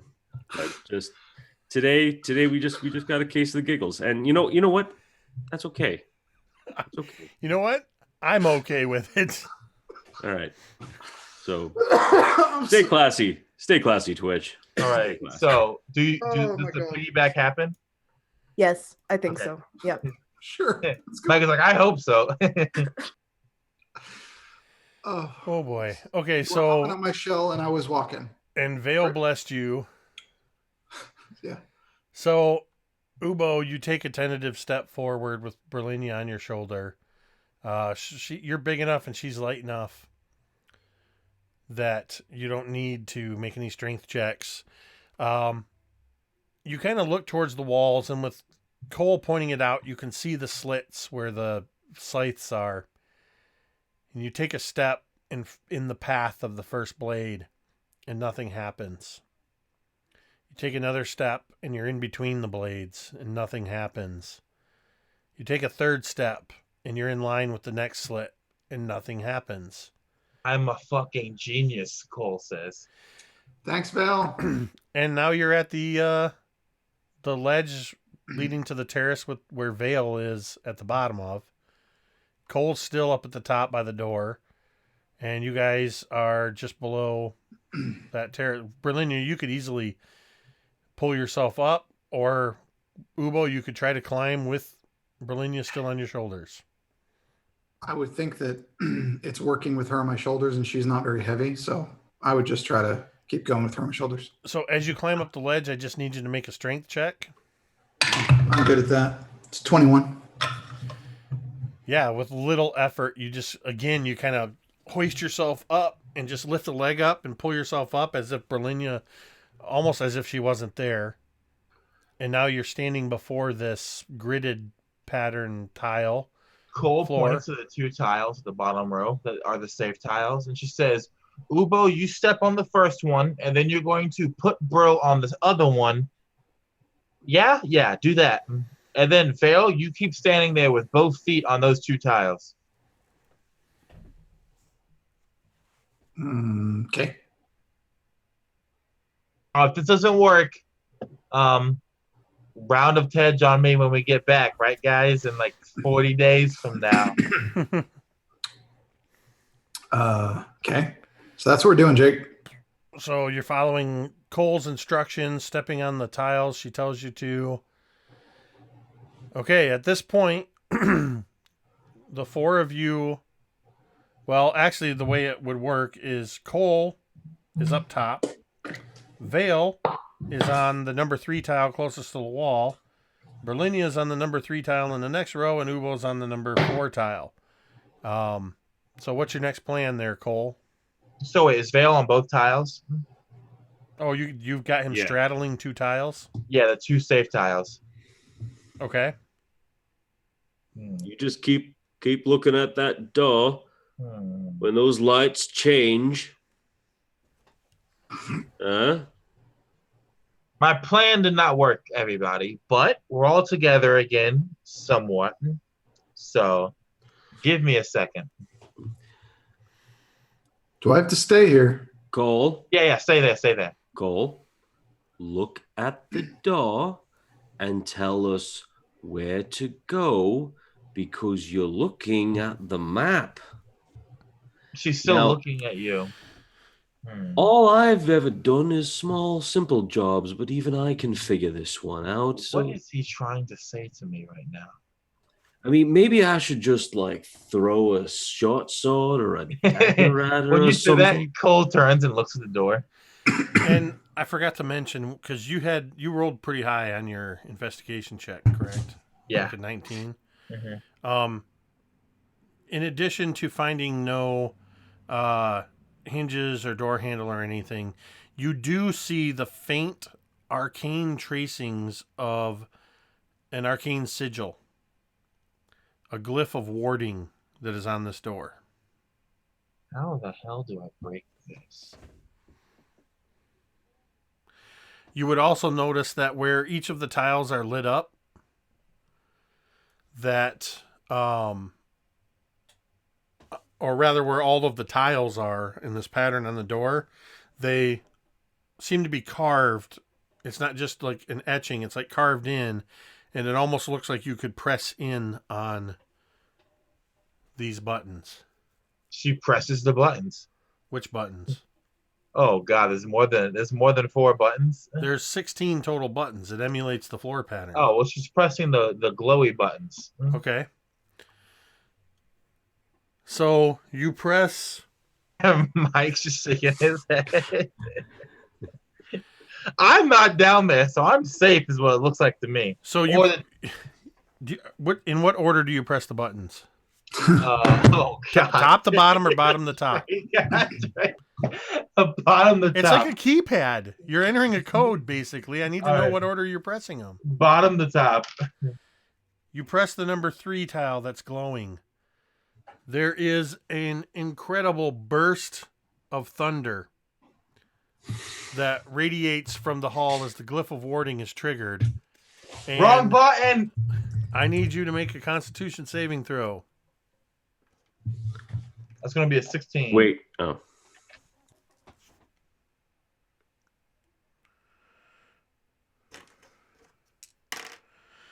So that's the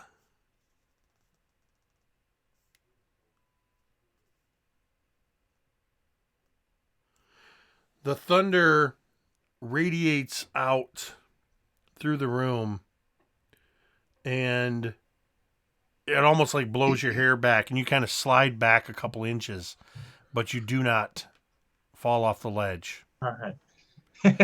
Your mind again goes back to the image of the crocodile on the man's back. You riding on Vale's shoulders. Yeah, top to bottom. And then let's see what happens. Okay. So you press the number 3 tile at the top, and it clicks in. You press the number 3 tile on the second row from the top, and it clicks in. You press the number 4 tile on the second row. Con save. This is exciting. But I have 2 points of luck left. Oh, 1 point of luck left now because I just used one. And I just used my third one. All right. Yeah, it's going to be a 17. You managed to stay up there barely. As you realize you were able to press the top 2 buttons just fine, but the bottom 2 buttons caused the glyph to fire off. All right. We're going to do the top 2 in order, and then the bottom one, and then the third one. Okay? Just click, click, thunder.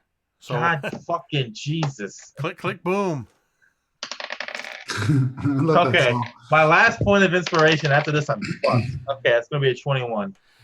You managed to hold on. You just, like, she's up there, like, rapidly pressing buttons. Thunder keeps going off.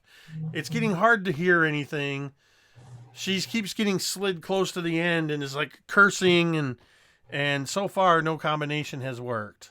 Other than that, you know that the top 2 button presses. Are you sharing what you're doing with anybody? after this third failed attempt, she looks down at you guys, and her bandana's been like halfway blown off, so it's like falling over her face. And she looks down at you guys and she says, "I'm sure you're wondering why there's all these thunderous explosions up here. Well, don't worry about it. I'm just trying to input the proper code to turn off the thunderous explosions." We weren't worried. We're fine. That's good. That's good. Bubo says wide-eyed. Are you hurt? No. Well, I'm All right, hurt. well, keep trying. Keep trying. You'll make us both happy in a moment. Do you need someone else up there? Well, Vale, give me a wisdom save. Wisdom save? Or not save, sorry. It's not a save. Oh. It's just a check. I was going to say, like, oh dear. We'll call it an insight check. Okay, I can do insight. Insight's good. All right, so that is a 18. Excuse me, an 18. So kind of watching, hearing what he's doing, pressing the code, thinking about just the whole situation, you realize that when she's pressing the top 2 successfully, but when she presses either of the bottom buttons, that's when the glyph fires off. And you kind of, in your mind, you see the same image of Cole riding your shoulders, the crocodile riding the man, and you think about how those 4 buttons are stacked on top of each other, 2 on top of the other. Cole was riding your shoulders. Cole can press the top 2 buttons. Cole cannot press the bottom 2 buttons without firing off the glyph. Have you considered that there's an obvious kind of a shoulder riding theme to this whole place? And perhaps maybe because you're up there by yourself, you're going to keep on firing this thing off until you fall off, land on one of these dangerous tiles, and ignite us all. Or perhaps, if the rest of us are really lucky, you'll miss this landing entirely and just fall straight down onto the blades again. Vale, I take it you're not enjoying this trip very much. I can understand that. No, I'm enjoying it. No. No. I'm enjoying it fine. But you see, this is basically like you trying to take a maul in order to hammer a nail into a little tiny little hole. You see, you don't need a big maul because you're stumbling around trying to figure it out, and you're smashing us all, and you're gonna get us all killed. Well, I don't know about the whole killed part. Bro might not have any eyebrows next, but that's neither here nor there. See, and I think Brill's eyebrows are cute. So I don't really want you to singe them off, and I don't want you to singe off Ubo, and I don't want you to spits in your face, like it spits out a bit of blood in your face from where the thunder's been fucking her job. Just climb up. I'll wipe it out for you later if you're nice. Ew.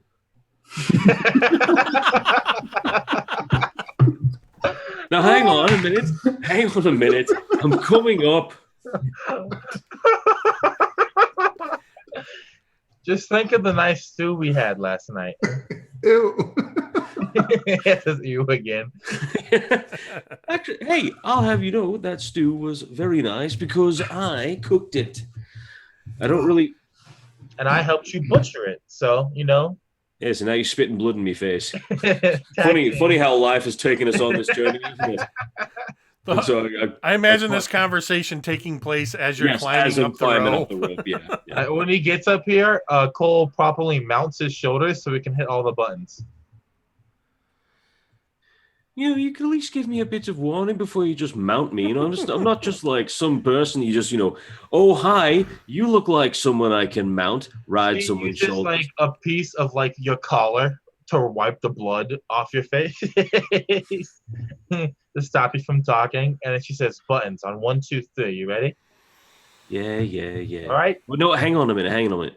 Do we have to do them all at once? Or is it just 1, 2, 3, 4? Like just.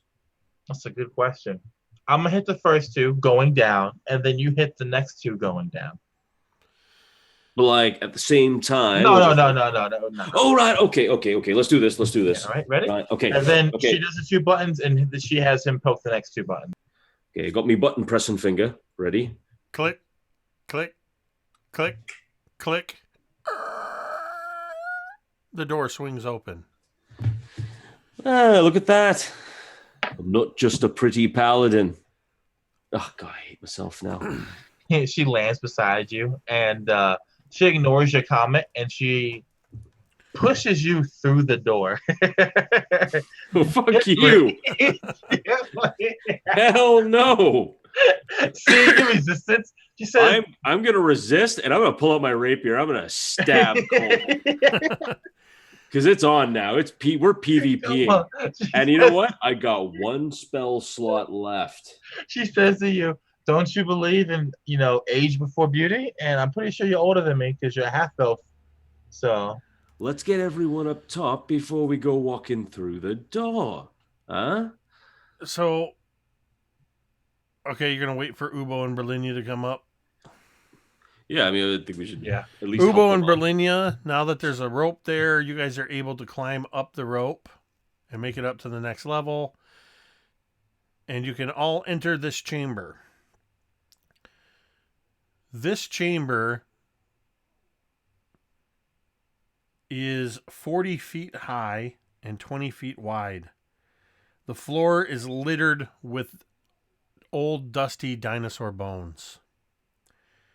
Webs stretch from the walls, leading to a 30-foot tall central pillar, around which is a narrow stone staircase climbing around the stone pillar to the top, where you can just make out from your vantage point that there is a ceramic jug, just ornate and beautiful, with multiple well,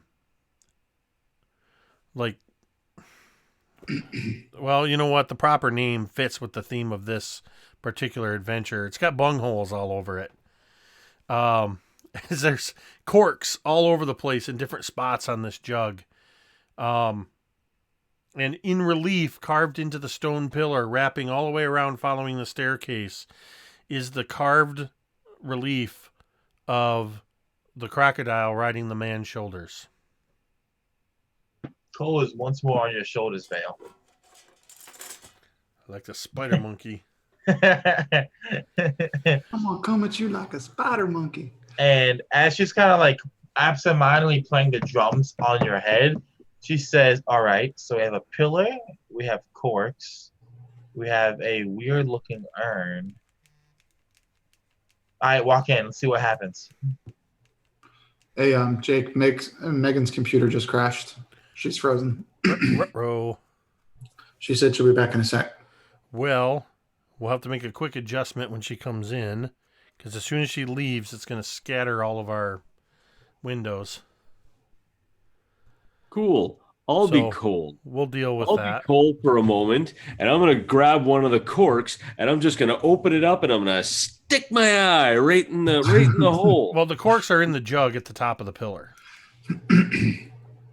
So wait, we have. I'm so confused by what I'm looking at. Okay, you're in a room that's 40 feet tall. All right.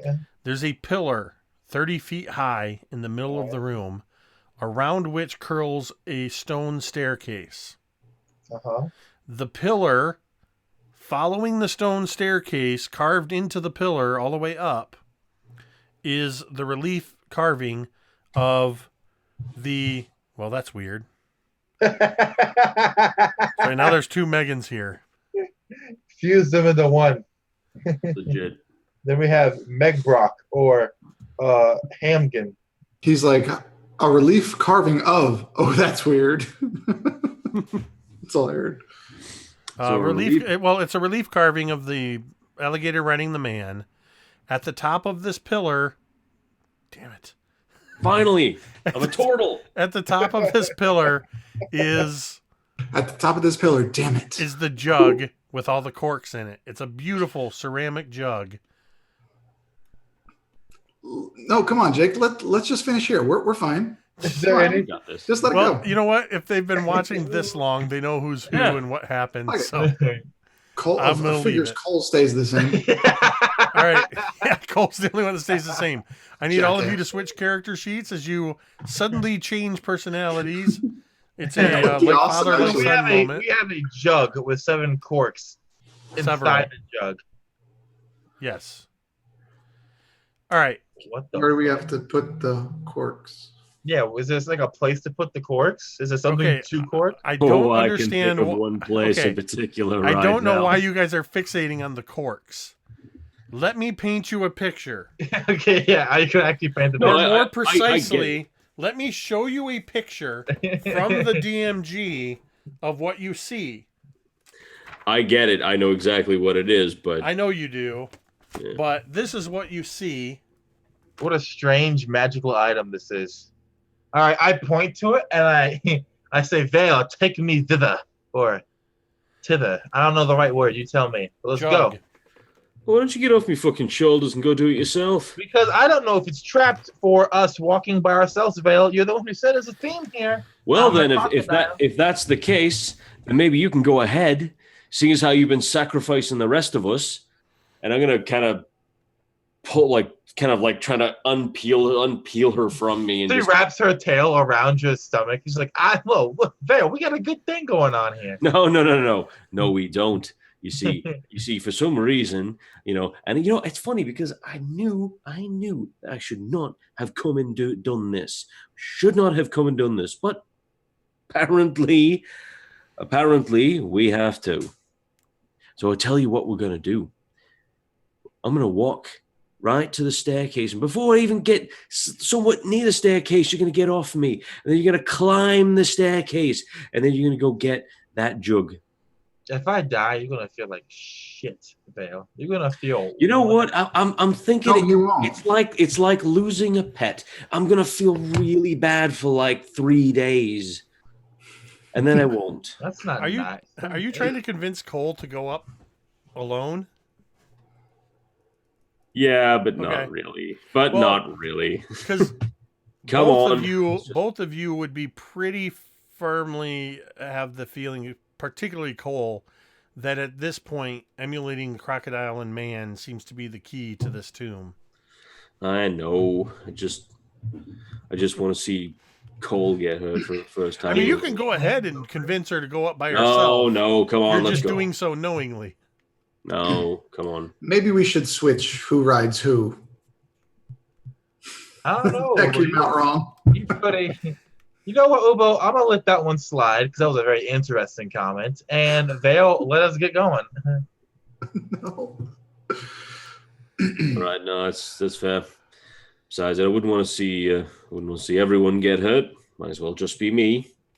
You're All good right. at it. Yeah. It's nice. Yes, fun being a shield.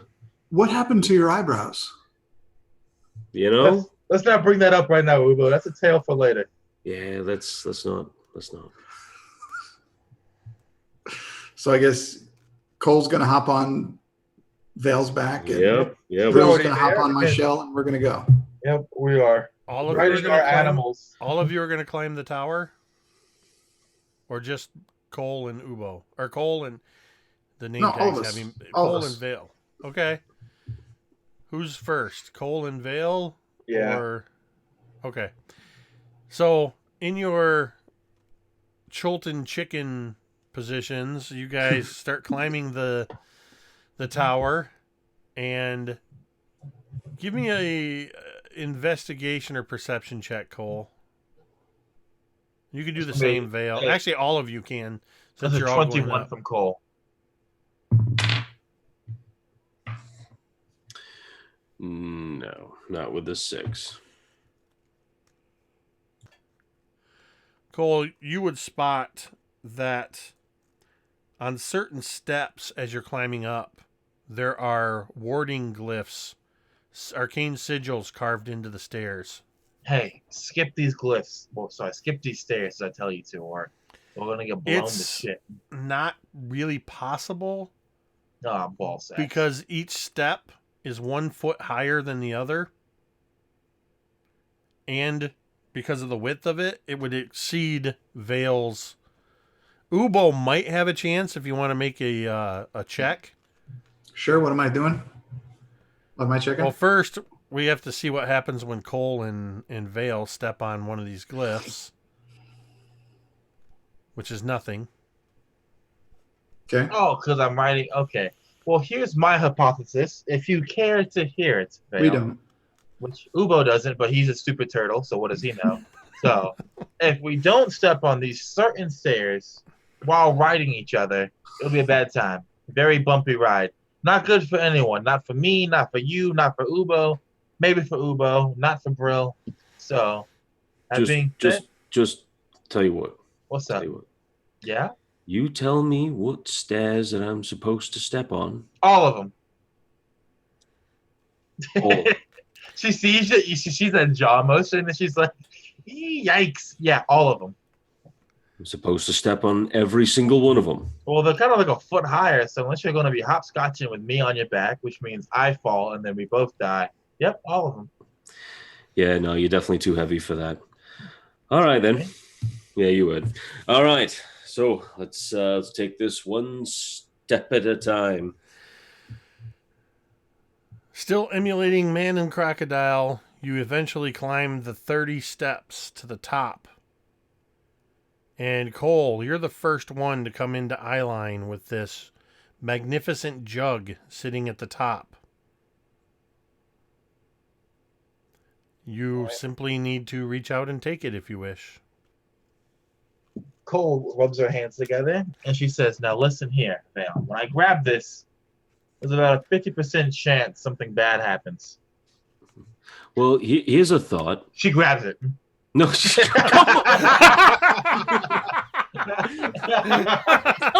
on. It was too good. I had no choice, Mike. Or you could have just used your investigation to check for traps or something. I have the ability to spend 10 minutes to identify it as well, but that's best saved for different vistas. Oh, in what other circumstance would that have been good? Nothing was attacking it. You know what? Fine. Let's just. So you grab the jug, and nothing happens for a moment. And then you hear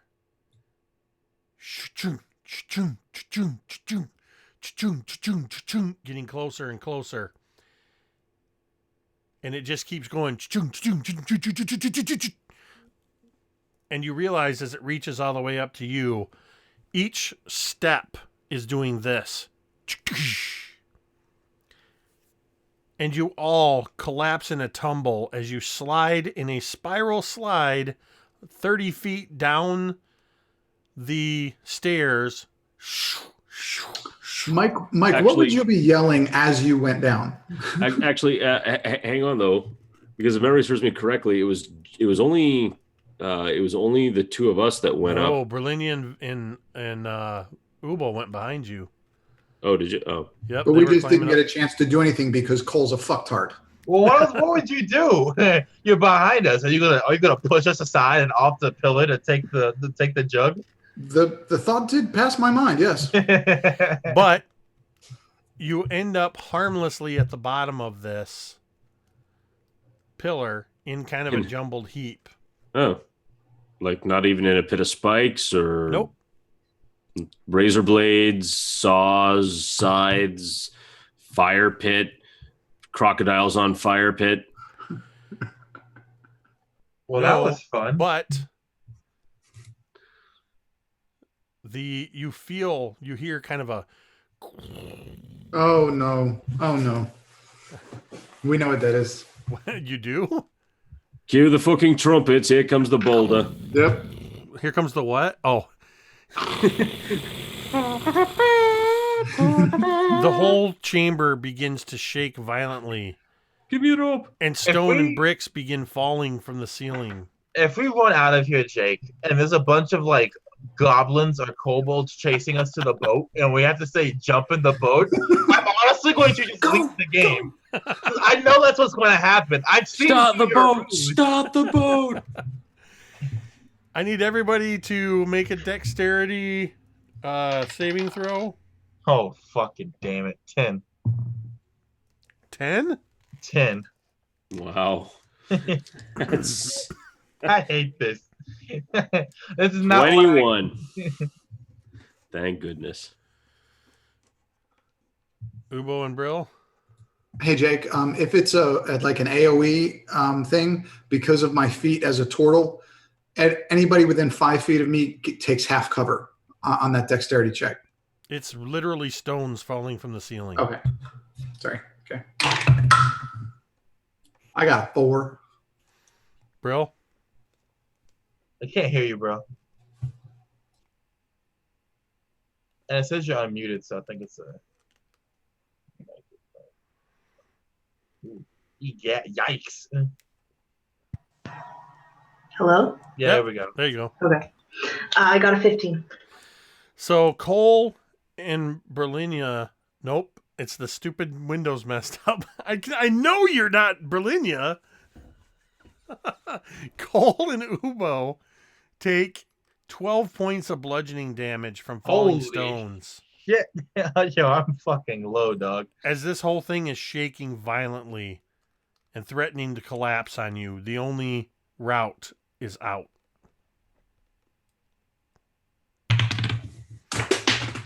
Are you guys going to make a run for it, or Vale thrusts the jug into Vale's hands, since it seems she thinks he's a bit more cautious than her. And she's clearly bleeding thank you, Drake. She's bleeding profusely from her head, and she begins to run. By the way, now unfortunately, you can't now do my video's demonetized? this. I'm demonetized. Wow, you're a jerk, Drake. It's less than 30 seconds. It's fair use. Bet. It was less than. I thought it had to be less than 5. But anyway, Boulder to the face. Yeah, What are we bonus to the face. Vale now has the jug because she thinks it'll be safer with him, and she begins to run. Foolish. Fool. You fool. So we can cut to the action sequence as with stones tumbling, you all are running from room to room, slipping down your grapple hook rope combos, dodging through each room, though no traps are further set off. Oh, good. You do have to cautiously circumnavigate the pit that Brilinya tripped in that first chamber. But by the time you get there, most of the violent shaking is further back in the statue and has started to subside. You can just hear and feel a little bit of... Do we see like dust coming up behind us, like from it? Oh, yeah, it's like dust and debris all behind you. As you the four of you kind of are spit out from between this thing's legs, between the feet, onto that little area by the steps. There's a squawk from the little axebeak juvenile that's been waiting for Cole to come out. As there's just this plume of dust just goes.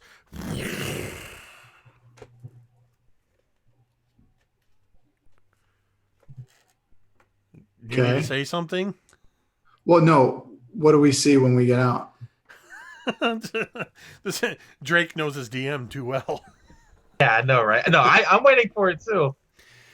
As you kind of end up on the stairs, and there's just this plume of dust behind you. You're all momentarily enshrouded by this plume of dust. As it begins to clear, you see Salida over by the docks, looking at you, both swords drawn, as she screams, "Run!" And you hear this tremendous roar as off to the side, to the right, you see a very hungry looking Allosaurus. Off to your left are two adult axebeaks. And that's where we're going to end. I'm at 2 hit points. So wait, while we were running, or just before, can Brill heal? There's No. We need that one for a meat shield while the intelligent ones run back. Wait a second. Listen, using No. is the most intelligent thing you can do. And I used my comrade Vale to the fullest. Jake, but I was hoping that we were going to run out and see like a bunch of goblins, like 20 goblins, and I was going to be like, we found it like that. That's what I wanted to say. Well, there's goblins. Say that to the dinosaur. Seriously, that was just hilarious, man. I think it just started when it happened. I didn't see it at all as unraveling. It just seemed like we all needed to have kind of a slapsticky session, and it was a lot of fun. A couple of my favorite comments in the chat were from Tamiko, who at one point said, "It's always sunny in Chult. The gang gets killed by Cole." And you guys have literally become the "it's fine" meme. As the fire's bursting everywhere, and you had some pretty good saves in there.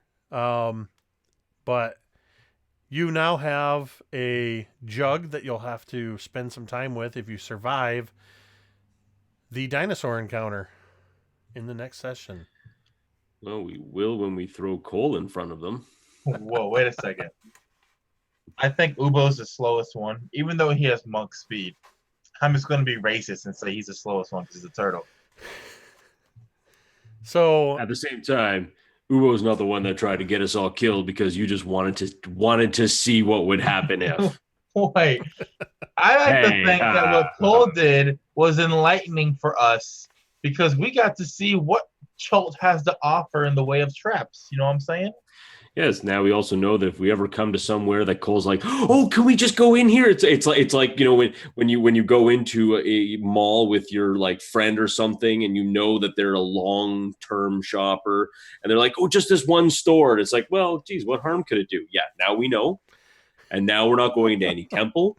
We're not going to a shrine. We're not even going into like a small thicket that has been well, it doesn't has a small thing. It doesn't bode well that the name of this adventure is Tomb of Annihilation. Yeah, eventually we have to go into the Tomb of Annihilation.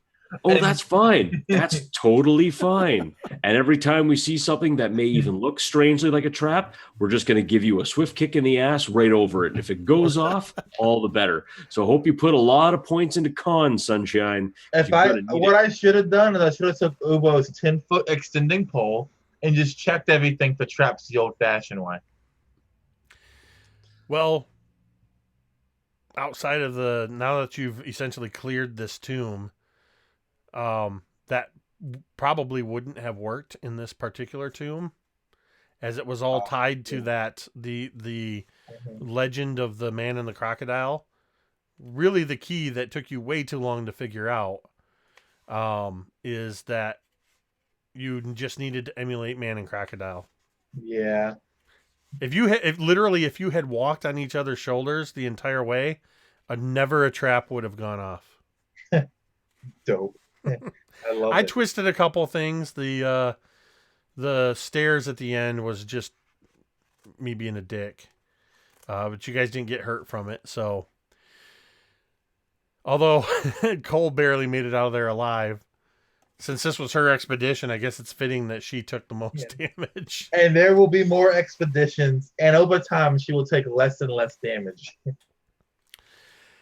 So with that, this concludes episode 15, The House of Man and Crocodile of Chult of Personality, an MT D&D Tomb of Annihilation D&D 5e adventure.